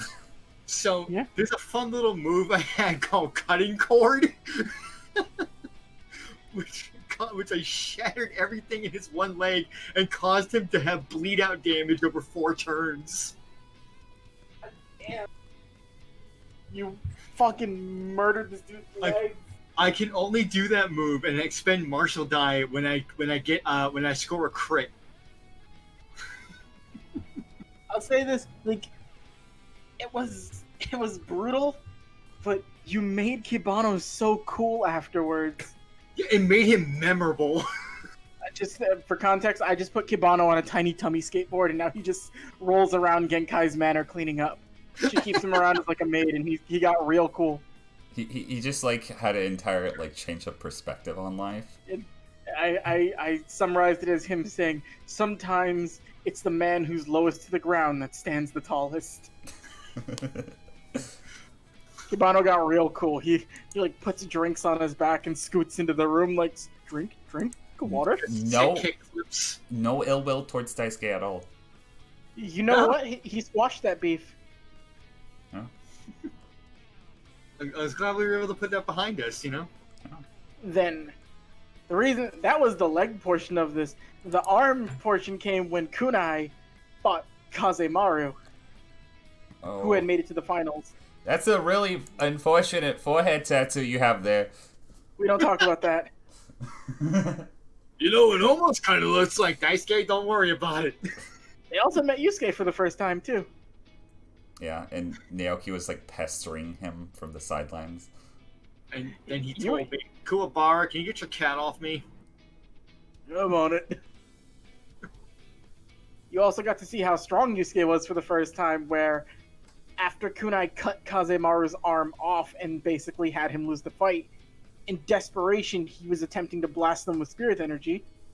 In retaliation, Yusuke atomized him with a spirit gun and sent him flying farther back into Genkai's woods. Kazemaru is dead. Yusuke killed him with that shot and sent him flying real far. Good. The shot didn't kill him, it was the overall blood loss and shock from the impact that killed him. Because I'm keeping Yusuke's didn't kill a human yet mark open. And we end this with the final match. Daisuke had beaten Naoki, and then in the finals, by the skin of their teeth, Daisuke came out on top against Kunai. And the party began their 3 months of training with Genkai. Now, we should preface this. Genkai was paid to train us from the get-go. Oh yeah, she was gonna do it regardless. It was just fun for her to make you guys fight for it. We didn't know this. No. So at the end of it, oh yeah, a Koenma already paid me, so I was gonna do this anyway. It was just fun for me to watch you fight. Also, Naoki had bet against Daisuke in the final match and lost all his money to Genkai. That's right. I was like, oh, there's no way that stupid human can win. Oh no. What have I done? But it's like a nice wrap up to what Genkai was talking about to Daisuke earlier. Uh-huh. Oh boy, did I needed that win too, because that gave that. So basically, what the winner got was they got to have was it advantage for the first month of training? Yes. So the classes for this game only go up to level 10. So that story beats in the game can actually supplement the ability score increases you'd get moving to level 20. So moments like this, where if you succeeded in the tournament and came out on top, you would have advantage on the subsequent rolls to see if you actually gained any benefits from your training. To which they did. Yeah. Everybody got something. I think you all ended up with a stat at least at 18 after that. Yep. Not 20. I got my charisma up to 18. I think my dex was 20. Again, like, we're broken as fuck, but the things we're fighting are even more broken, so... Yeah, they're broken in the sense where they could probably trounce a normal, like, 5e character. But you need to be broken in this campaign, otherwise you can't compete. Your brokenness lets you compete with things. But we'll talk about a pretty broken enemy character in episode 8, but right now is episode 7. Oh yeah, you really want to talk about episode 8. Episode 7 is actually fairly short. You guys had some very brutal training with Genkai. She made you sleep in snakes. She made you run in mud. She was nice though, she gave you coffee. She did give us coffee. Turns out it was poison. Yeah. And I'm funny. we had to find her to get the antidote. To which she made what appeared to be a duplicate of herself that ran through the woods, and they had to scour Genkai's entire mountain to track her down. I got turned into a tiny doll. And the reason Daisuke was turned into a tiny doll is a part of the demon rehabilitation program. Given a second chance to see if he could actually associate with humans, or at least be better than he was, they brought Rando out, and Rando was their boss fight for this mission. And we showed him what for. Yeah, Naoki kicked his head into the stratosphere. Naoki did some really weird clone I don't even know what you call it. I don't want to call it that. He basically just transformed into copies of Genkai, I think a couple different times to fuck with people. It ended with us kind of circling Rando, and Naoki got his first boss kill. Yeah.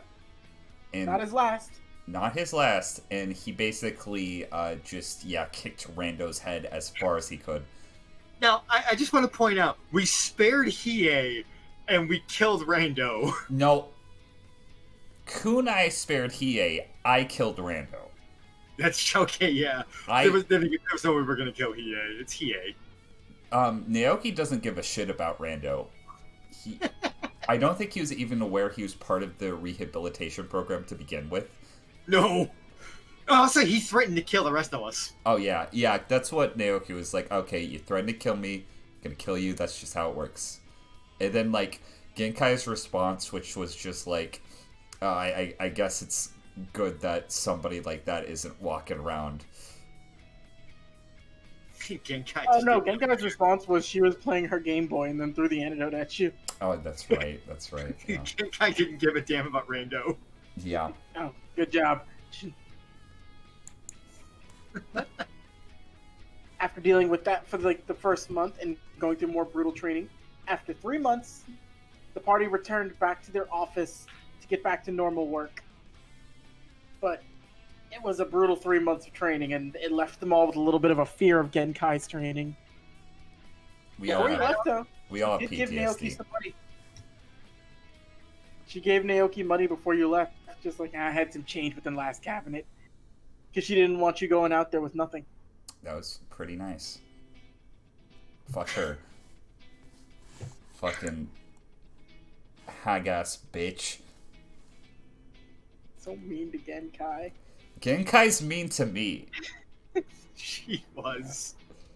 Let's jump into episode 8, Web of Guys. Okay, hold on, let me change This it. was a very good one. I really enjoyed this episode a lot. Web of Guys.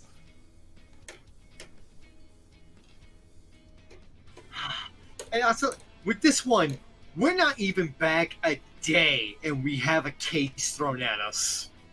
A bad case, too. This has them interviewing a bunch of women, 2 of whom they'll meet again later on in the series. Well, one of them they'll meet later in the series, one of them they learn. Husbands are going missing over near the shadier districts. And they're tasked to find out what's going on. And they find that it's really only good men who are going missing. It's not really like the horrible, like, shitty men. Like, these are all very nice guys who are getting taken. And this was the first mission you guys brought Akira. Yeah.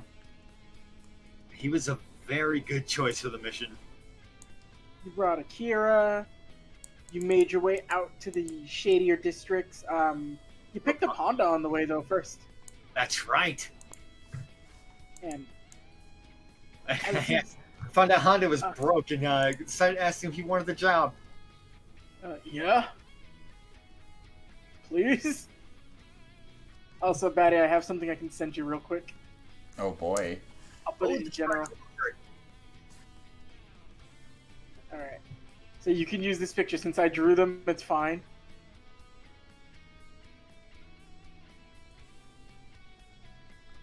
Oh fuck, okay. Oh no, it's right. Because as they went through the shadier district, looking through in what appeared to be a very sort of sketchy club-like area, they saw a blue-haired girl being led out by a potato-faced man. And following behind them were a large man with blackened glasses and a Jersey Shore-looking haircut, and a smaller pale man on his shoulder. This was where you guys first met the Toguro brothers. What a couple of freaks. Can you describe the sin that is on the screen right now? Oh, this was me having fun. This is Disney's Toguro. This is the Toguro brothers if they were Disney protagonists. Oh my god, they're so fucking hideous. No, this was one of the moments I really liked bringing characters in early, where you guys got to meet the Toguro brothers way before they should have showed up. Listen, you made Elder Toguro look cute. What the hell? What the fuck's wrong with you, Cable? No, you'll hate them. And with Elder Toguro, with younger Toguro actually, he hit Kunai pretty hard in the stomach. Yeah. He hit Kunai pretty hard.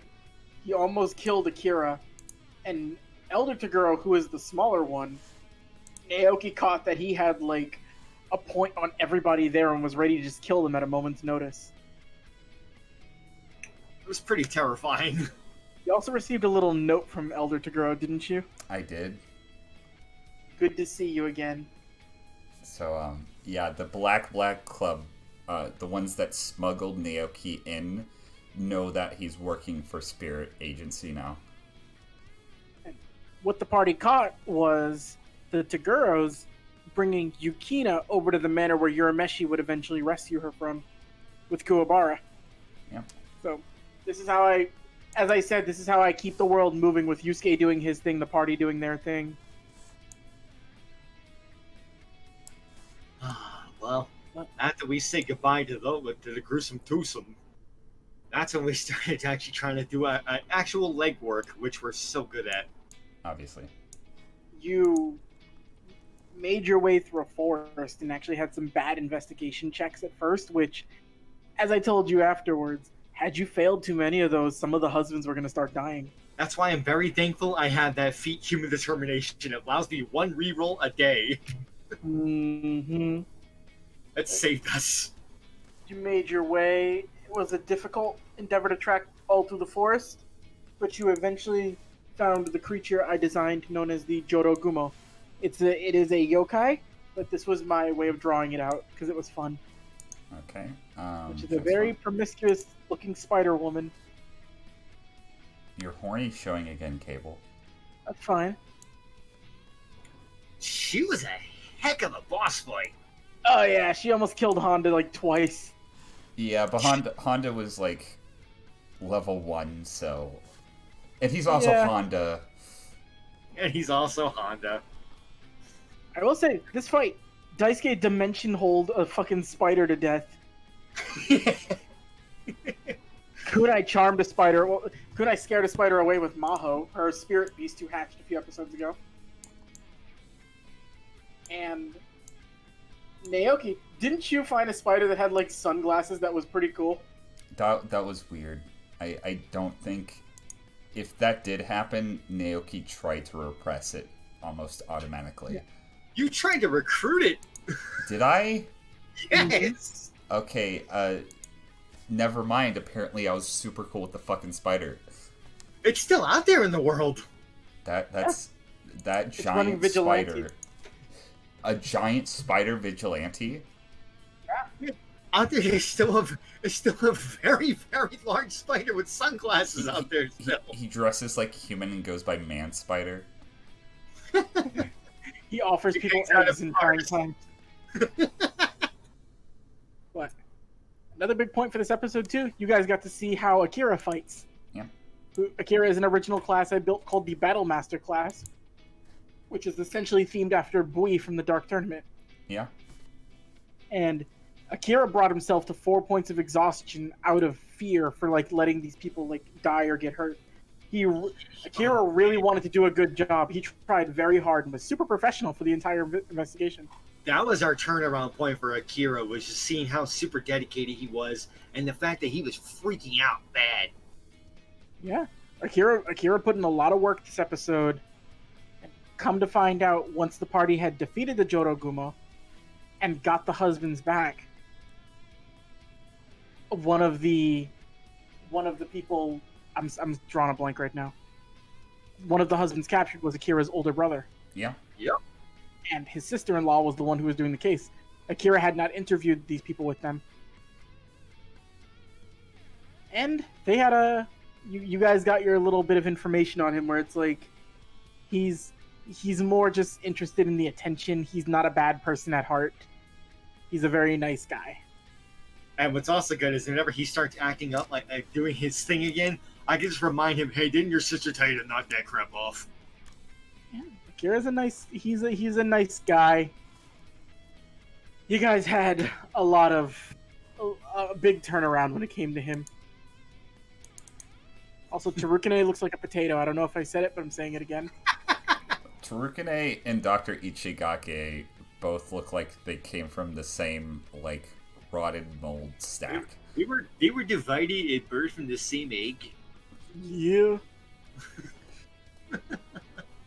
All right. Episode 9. Hot Did we get everything important from episode 8? Oh yeah. Yeah. Oh, Honda got hired at Spirit Agency. Honda did get hired at Spirit Agency. Episode 9, Hot Topic. This was your first time going to the Makai. Yeah. Yay! Demon World.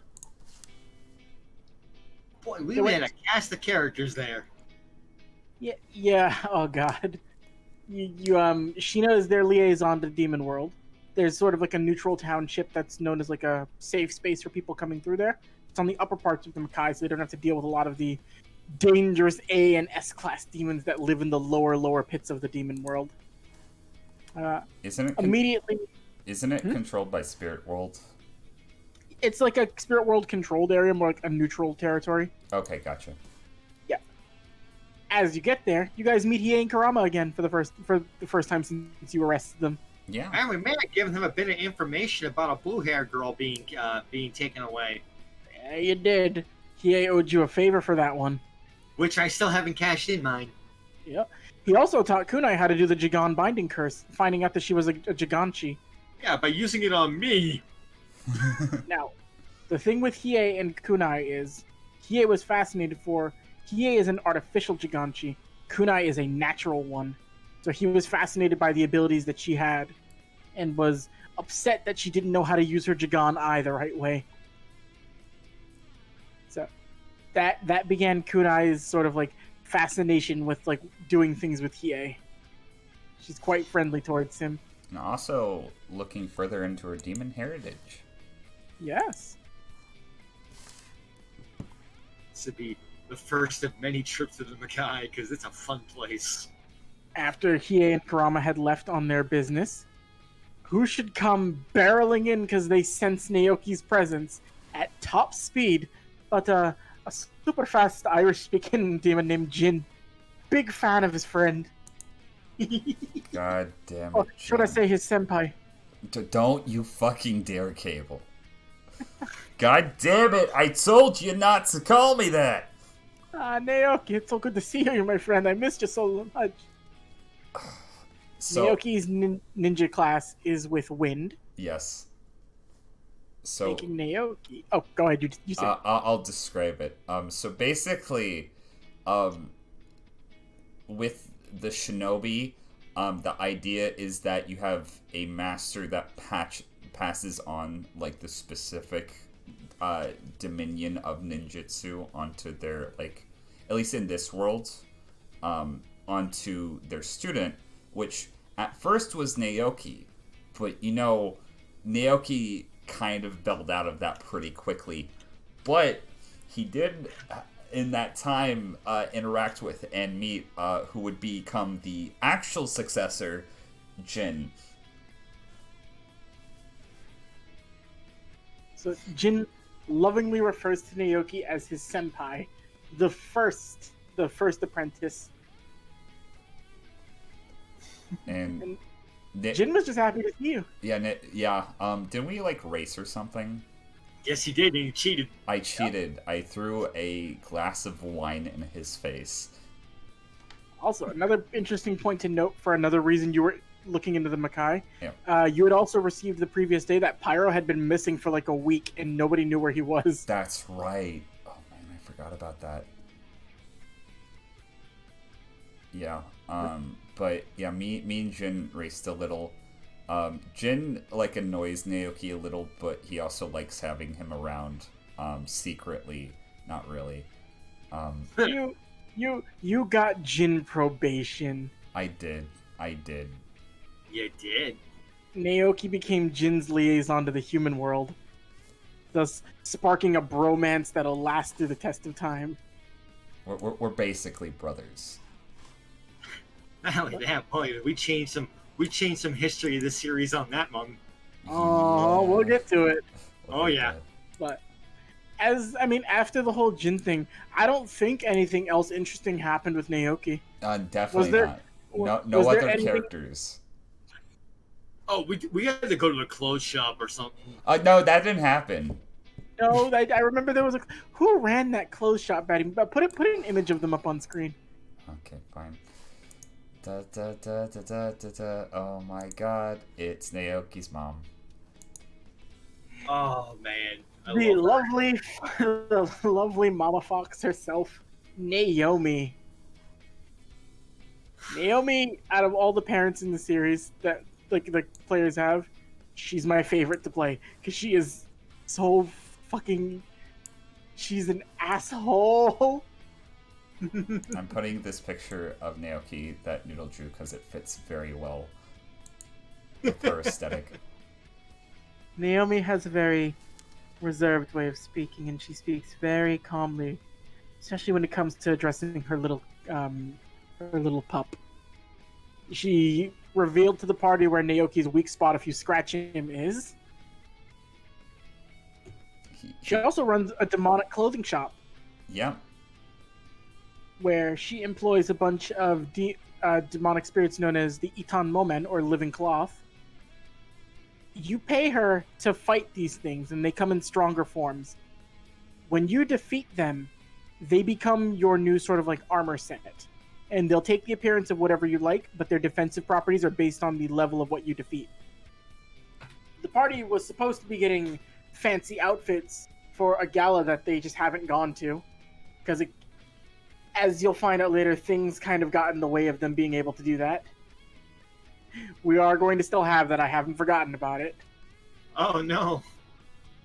But as that took place, the party successfully fought a bunch of the clothes and earned new outfits, which all look pretty good. Yep.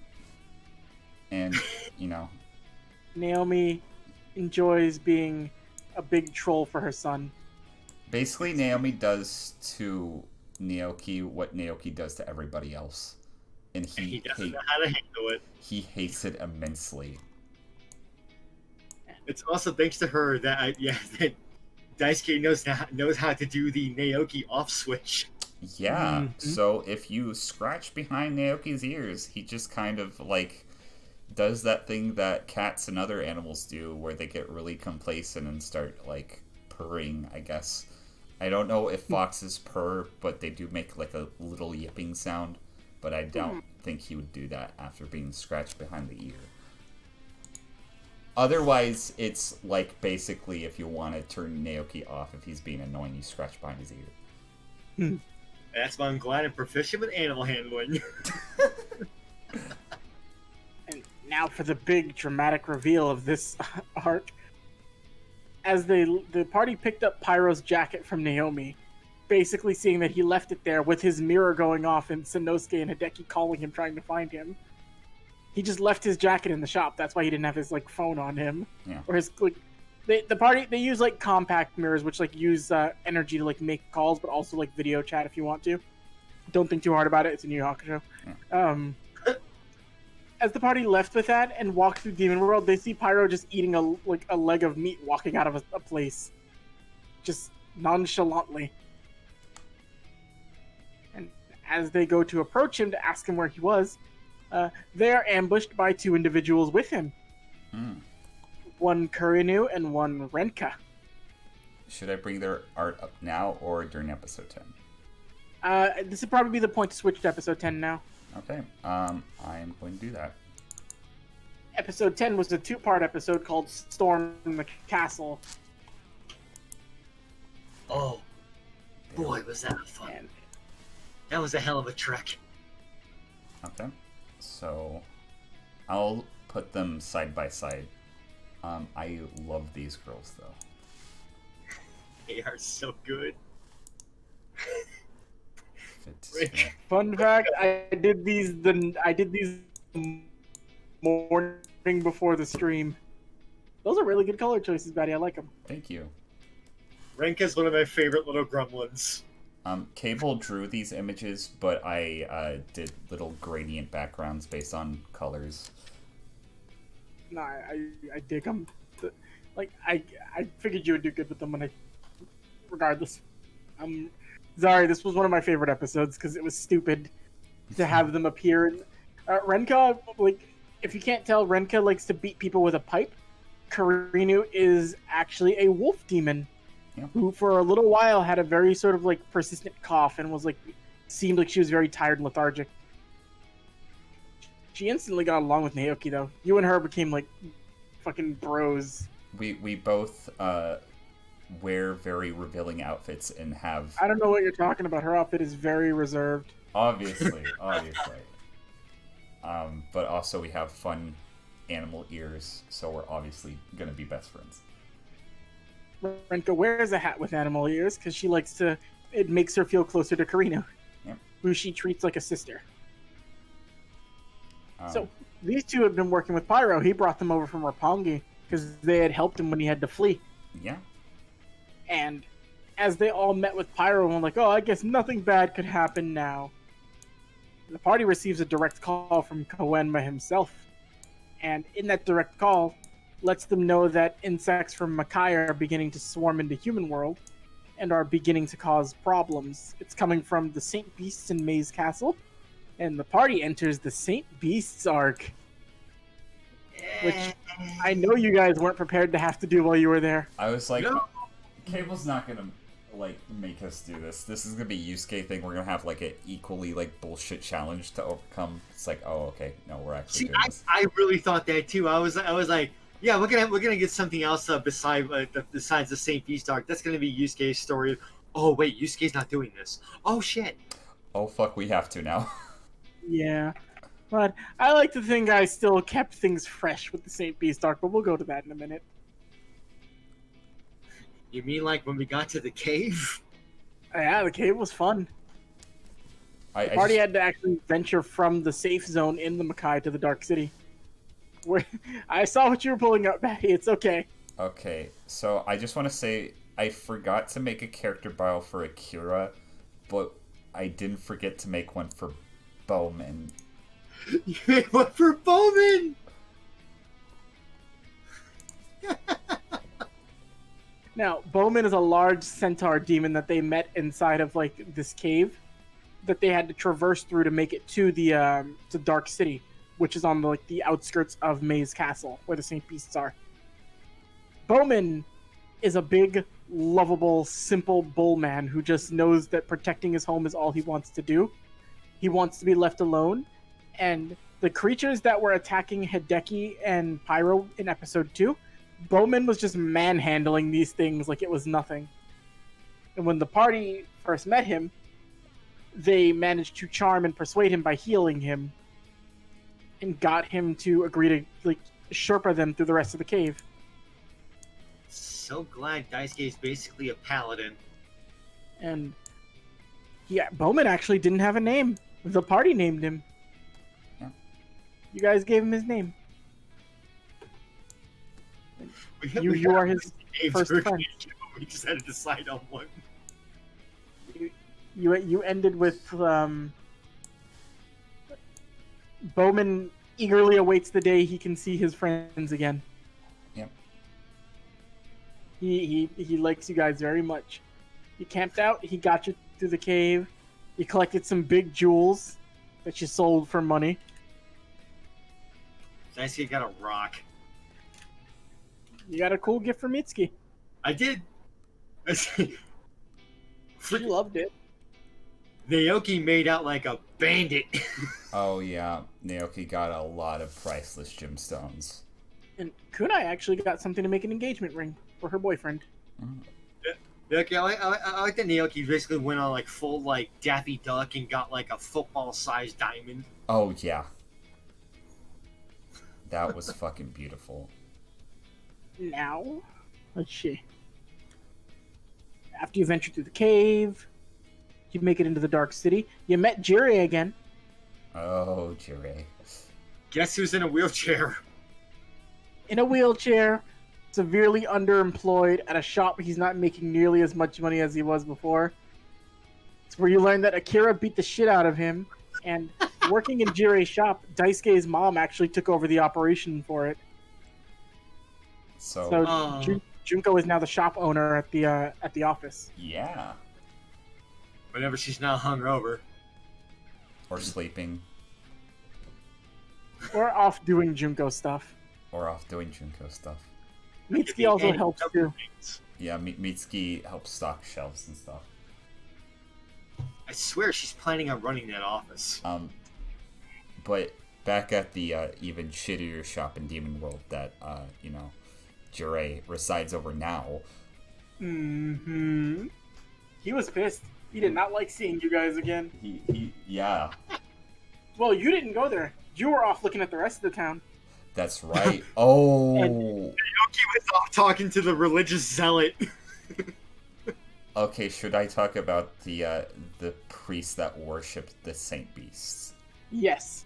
Okay, so Naoki met a priest that, of course, worshipped the saint beasts, and I think his whole thing was like he was waiting for the day that they would be able to be released and like wreak havoc on Demon World. Mm-hmm. Which that was pretty fun. But Naoki was just basically fucking with him and like messing around with him, like just messing with his mind to get information, pretending like he was actually interested in being a follower when he really could not give two shits. Yeah, you did pick Also, up some light foreshadowing on them, though. Yeah. Also, does basically just trying to throw logic at the guy too. You're like, that the only one they've been able to actually speak to was Genbu. You're like, oh, so he's a rock demon. Yeah. Yeah, no, that encounter was pretty funny.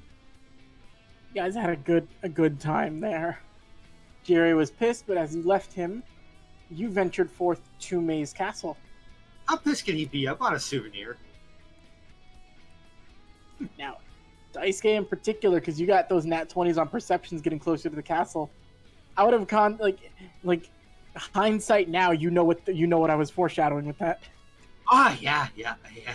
Scary. As they approached, Daisuke caught the visage of what looks to be skeletons of things, just encased in like tree branches. It looks like they were reaching out to be free, but they were being dragged under.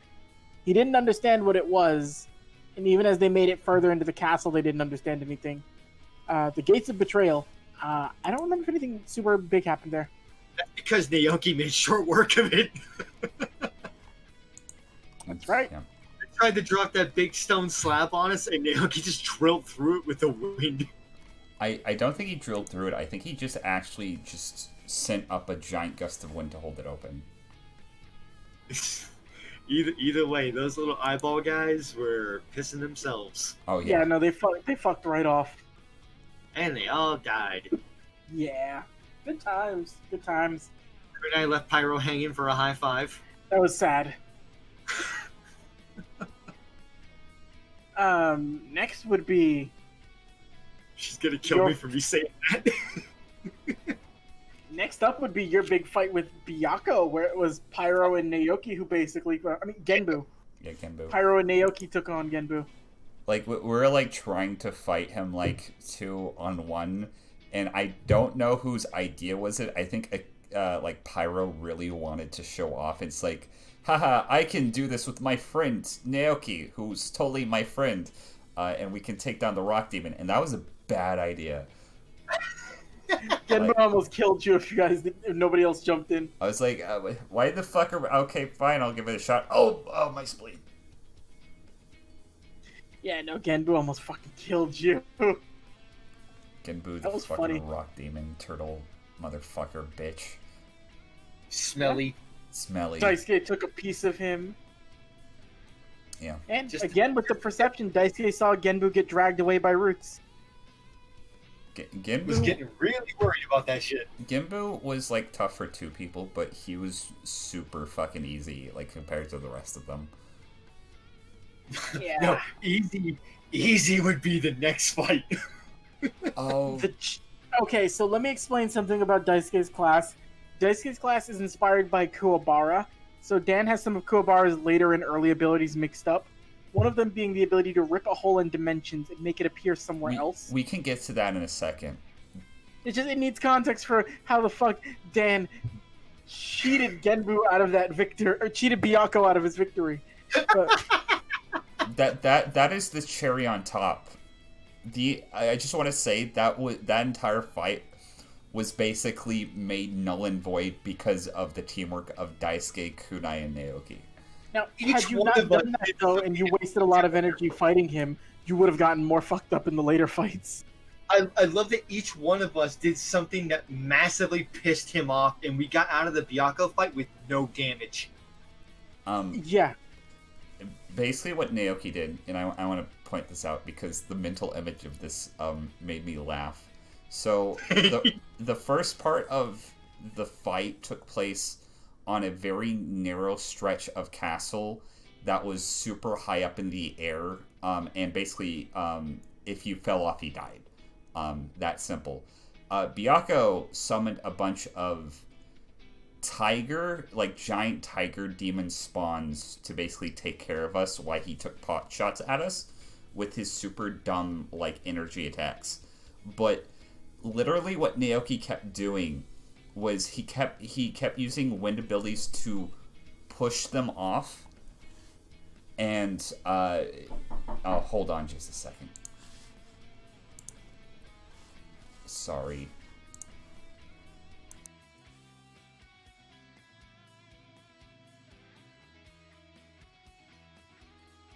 Sorry, I'm back. I did not mean to be interrupted. Sure. There. Sorry, guys, I'm back. Yeah. Oh, somebody knocked on my door. It's all right. But basically, what I was saying, Naoki basically just kept using wind abilities to push the tigers off and fall to their deaths. Imagine this big ass scary demon tiger walking up, and then there be no sound whatsoever except wind starting up, and then it just instantly gets swung off of the building and falls to its death. And then to add insult to injury on top of this, the Jigan Eye causing the other ones to have fear of running back towards Byakko, and Byakko being super frustrated, killing those himself. Yeah. To lead you guys into his lava room. Daisuke's time to shine. This is probably one of the best, as far as combat moments, best Daisuke moment. Tell him what you did, Dan. Okay, so anyone who's seen the moment in the show with Byakko in the lava room on top of the pillars and everything. So, as Kale explained, I have an ability called Dimension Rip. So, I swung a dimension hole. It's basically a portal gun. I swung a dimension hole underneath Byakko and one over the lava. We dunked the tiger. Yep. You dunked the tiger. The way he describes that was fucking brutal, Cable. Yeah, he as he tries to scream, the lava keeps filling up his lungs and he's burning from the inside out. As he's trying to claw his way back up, just trying to get a handle on things, we're just throwing pot shots at him. Yeah, you did. I forgot about that, you fucking bullies. Yeah. I want you to make this clear. You broke into their house. Look, we were on a job, man. Does that make it okay?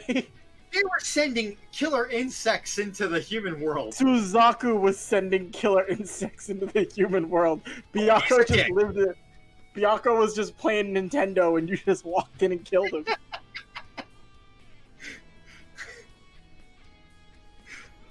I'd like to say, episodes earlier, knowing the show, giving Mitsuki the razor scooter and the weapons was full preparation for when the insects were gonna show up.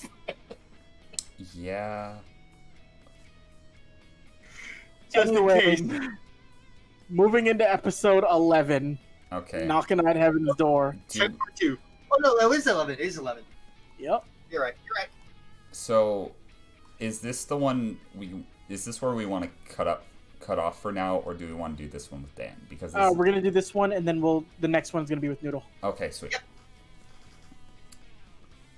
Knocking on Heaven's Door. The party actually, you deal with Seiryu.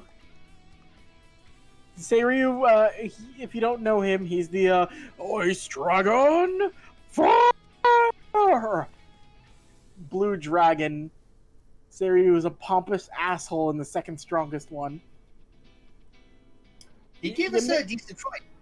Yeah, no, yeah. He took Karinu down a little bit. I had to raise her back up with Reiki touch. I think Renka got some pretty good hits off on him. Renka got some good hits. She needed that after the Byakuya thing. Yeah, Renka missed most of her attacks with Byakuya, but she brought it back with Seiryu. The Seiryu fight was pretty much more standard than it should have been. It was a struggle, but it wasn't like anything dramatic. You took Seiryu's, I forget what you took. Did you take his arm? Again, another link, I believe it was Pyro cut his arm off? You still took it. I still took it. It was either Pyro or Kunai, because I think it was Kunai, because I think Pyro was injured. Wasn't that the first time I used the Chains of the Abyss? It was. So, yes. I need to preface this. One of the weapons that Naoki has, basically chains that wrap around his arms. I don't have an obsession with Kurapika, and Cable does not know this. Obviously. But no. So basically, these super cool chains that I can use to restrain an opponent if I pour enough demon energy into them. And it actually fucking worked. He didn't succeed on his saving throw, and I think Kunai and Pyro just proceeded to slice and dice him after that. Yeah, they butchered him. Leading into... Took his hat, too. Yeah. Yeah, he took his hat. Yeah, I have his hat still in my inventory. I was going to give it to Yusuke, but I never got to see him, so... Leads you guys to the big granddaddy fight of them all with Suzaku. Oh, that prick. Wait, I think I actually have a picture of him. Is it okay to show him... One that we can use? One that, like, Noodle drew, but he's obviously not in his actual outfit from the show. Is that okay to show? Noodle drew a couple of them. She likes Suzaku. We'll get to that in a little bit. I mean, yeah. Okay. Cable asked. I think if Noodle drew, it's fine. Cable, you might need to hop in and hop out. You're roboting just a tad. Oh, I wasn't even talking. Yeah, just hop in and hop out. How's this? Technical difficulties. He's returned. Say something, Cable. Something, Cable? Good. Okay, he's back. So Suzaku. Yeah. Leader of the Saint Beast. We'll explain why he's in this outfit a little later, because there's a reason for it. But during their first meeting, Suzaku had every intent to kill every single one of them. Yeah. He was getting prepared to do a fine job at that, too. Yeah. Very good start. This is where two MVPs came into play for this fight. Kunai, Jagan Binding cursed like 4 out of 6 of Suzaku's clones and kept them in place. Yep. And then Renka then Karina with Frozen Hell, where she dealt like 72 points of damage to him in one shot. What class is Karino based off of, for anybody who's curious? So Karino is also the ninja class, but she went down the Ice Shinobi variant. So Karino fights the way Toa fights from Team Masho. Yep. And there's reasons for Karino to be that way. Yep. Which are revealed later. Another cool moment that happened in that fight, too. Batty, once again, with awesome Naoki moments, getting to use his weapon, Devil Stinger. Oh, that's true. Mm-hmm. So, before that, though, you almost did get fried by Suzaku's fucking lightning arrow. So basically, I started off the encounter doing a very Naoki thing to where he's like pretending to betray the party and earn Suzaku's favor. In which case, this was the first scenario where that happened, and someone saw directly through his bullshit. So he like walked up to Suzaku, and then like Suzaku instantly like. I think he either one-shotted me or paralyzed me. He paralyzed you and then one-shot you. Yeah. He rolled like a nat 20. And almost killed Naoki in one strike, and then proceeded to take Pyro down in the next move. Yep. So within one of his turns, he had 2 characters down in less than a few seconds. That was like a surprise round by that asshole too.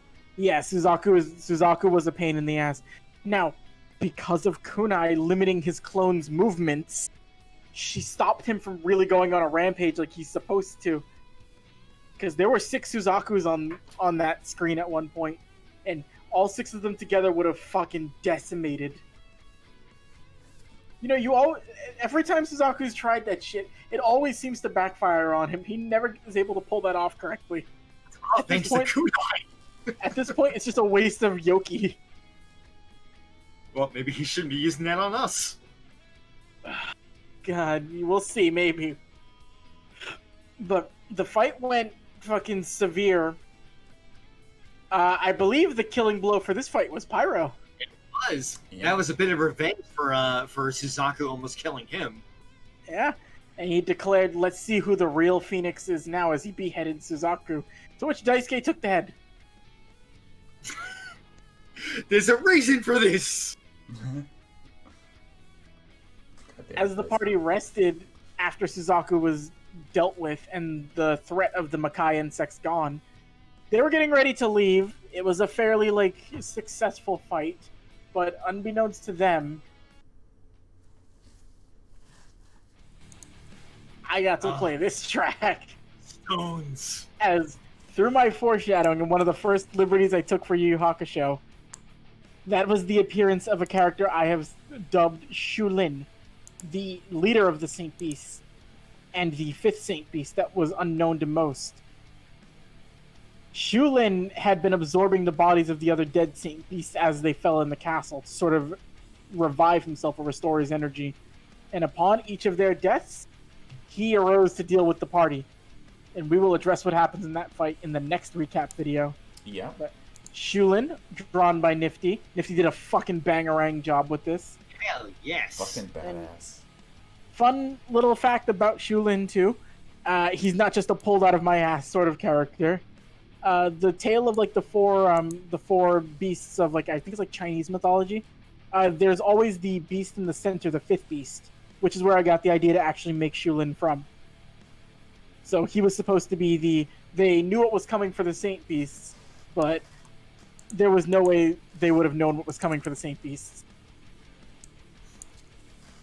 But, and also all that was episode 11, knocking on heaven's door. Yep, I accidentally forgot to change it. I'll worry about that later. Yeah. But that's basically the recap video for now. I actually wanted, because you're not going to be here for the second half, are there any Daisuke moments that Dan should talk about that happened the second half of the series? Let's see.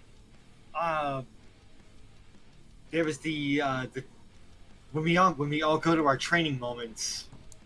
Oh yeah, you're training with Kuroko. So there's a point where we all had to split ways to go for more training, and I get to Daisuke got to train with the first spirit detective, Kuroko, and she's a very, very nice lady. She's a good mother to her kids, and she's got a really good husband. She's not a fan of demons though. No. Not a big fan. I didn't want to bring those moments up really, and any time that she might have kind of tried to go into it, I just kind of changed the subject and just said her kids cheated at playing board games. She's not a demon racist without reason. Yeah. But still, she has her reasons. That is fair. She has her reasons. She's been basically an unfiltered spirit vet for years.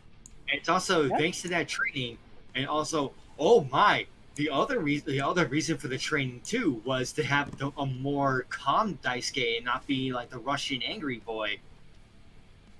Because, oh boy, so should we talk about some? Should I just go over those moments? Go over it. Yep. Okay, so we ran into Taguro again. And long story short, that's actually the episode after the next casual episode of Normal Outing, episode 14. Toguro essentially strong arms the party into competing in the Dark Tournament, referring to them as his contingency plan in case Urameshi doesn't live up to what he wants. So the party, Daisuke had his family threatened, Kunai had her fiance threatened, and Naoki had a character threatened, who we could save until we actually get to that point, or we could just kind of tell now. You guys did that. That was a cute reveal. We'll save it. Yeah. Naoki had somebody important to him threatened too. But like, yeah, with Toguro having his fun with scaring the shit out of us. Before he leaves, he looks back at Daisuke in particular and goes, "Oh, by the way, Sakyo says hi." Revealing something Daisuke didn't know about till he confronted his mother Junko on it. Showing that Daisuke is the son of one of the high-ups in the Black Club, Sakyo. Yay! Sakyo's also playing the role of like the background big villain for the series because he's just so punchable. Yeah, well, that's Dad. Also, you're training with Kuroko. Let's not forget one important thing from it too. That's actually why I had to bring up the whole thing about Sakyo, because Daisuke got a fortune read from Kuroko's husband afterwards, thanks to a nat 20 roll on that. Oh, thank God! That Daisuke would encounter a familial energy, and it's up to Daisuke to choose how to react towards that. So, in an episode called. I can't wait to hear the recap video for that one when you guys talk about episode 18. Episode 18, Temperamental. One of the best titles. I will explain why that's called that when we get to that point. We don't need to go into detail on it yet. Daisuke encountered a character in a basement facility, a character named Shu, who would turn out to be another son of Sakyo and as not fully related, but sort of half brother to Daisuke. They're just two himbos.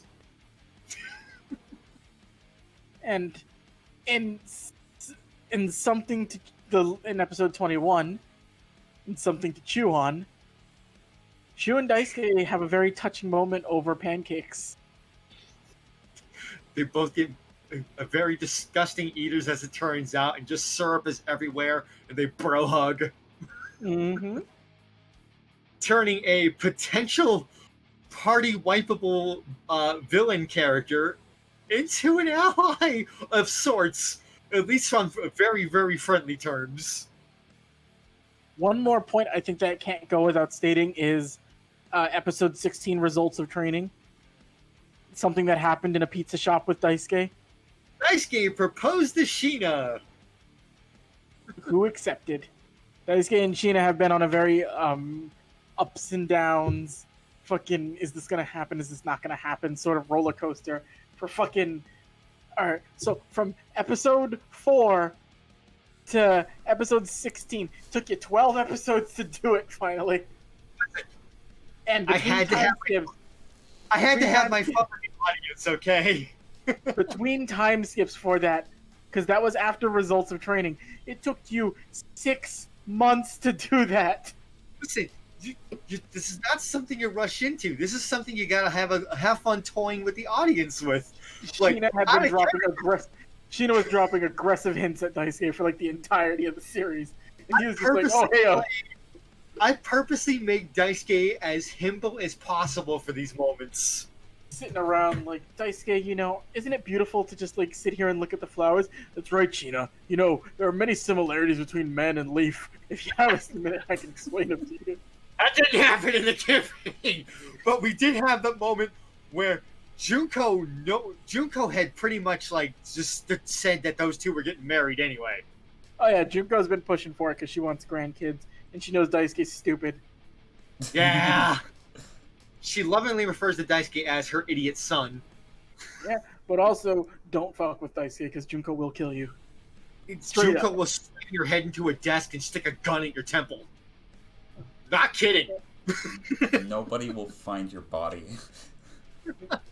Truthfully, Dan, there's too many like good Daisuke moments to summarize in just one recap video. You've played this character wonderfully over. I love How my long have idiot we been boy. doing this for? Actually, when did we first start this? For like what, 5 months? Yeah. It's been a while. Yeah, over like the last 5 months. Whenever we recorded episode 1. Ah, Daisuke is such a wonderful idiot to play. I love him. I love Daisuke, and like we have a trend of doing like dumb Daisuke and Naoki improv moments when like Noodle's away and we have to do something, and I think those are like some of my favorite parts in the series. Where they're... One in the Makai during Hot Topic when we were just at the bookie, and you you tricked Daisuke into betting on Team Toguro at the for the Dark Tournament. Like Team Toguro won't win. It's fucking yeah. It's like oh wait, no, it's Team Toguro. What the fuck? At that point, we were thinking that we were not going to do Dark Tournament at all. So it was like, why not bet on Team Toguro? Why? Well, see, that's the thing. Naoki knew the Toguros were strong. He didn't realize how strong at that point in time. He was like, oh yeah, the Urameshi kid can just wipe the floor with him, no problem. Oh no, it wasn't even the Urameshi kid. He was betting on Team Masho because he knew them. It's like, yep, because of Jin, you were betting on Team Masho. That's right. It's like, oh yeah, my boy Jin's a dead ringer. When I asked you what team he was on, you told me Team Toguro. Yeah. I was. You weren't supposed to say Team Masha was in the Dark Tournament. The beautiful part about that though is if we get killed during the Dark Tournament and we all die, you're gonna get some money back. No, I'm not, because I took your money. We both went back to the bookie and got our money back. Did you get your money back too? Well, fuck. I did. I took back my money too. I guess all 5,000 yen. I guess you're not gonna have that death money. No. I only bet 5,000 yen. That's some yeah. We spend that much on potions. But yeah, I love the Naoki Daisuke dynamic. They're a lot of fun to play off of each other. Definitely.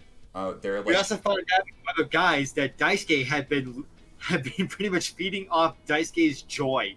I mean Naoki. Yeah. That's how Naoki provides Daisuke's joy. So if you don't know, demons have to feed off humans in some way or another. So Naoki is specifically a demon that feeds off people's emotions. And the wonderful thing about Daisuke is he radiates so much positive energy, he does it in excess. So Naoki has a reason for just hanging around Daisuke all the time. And he doesn't even notice.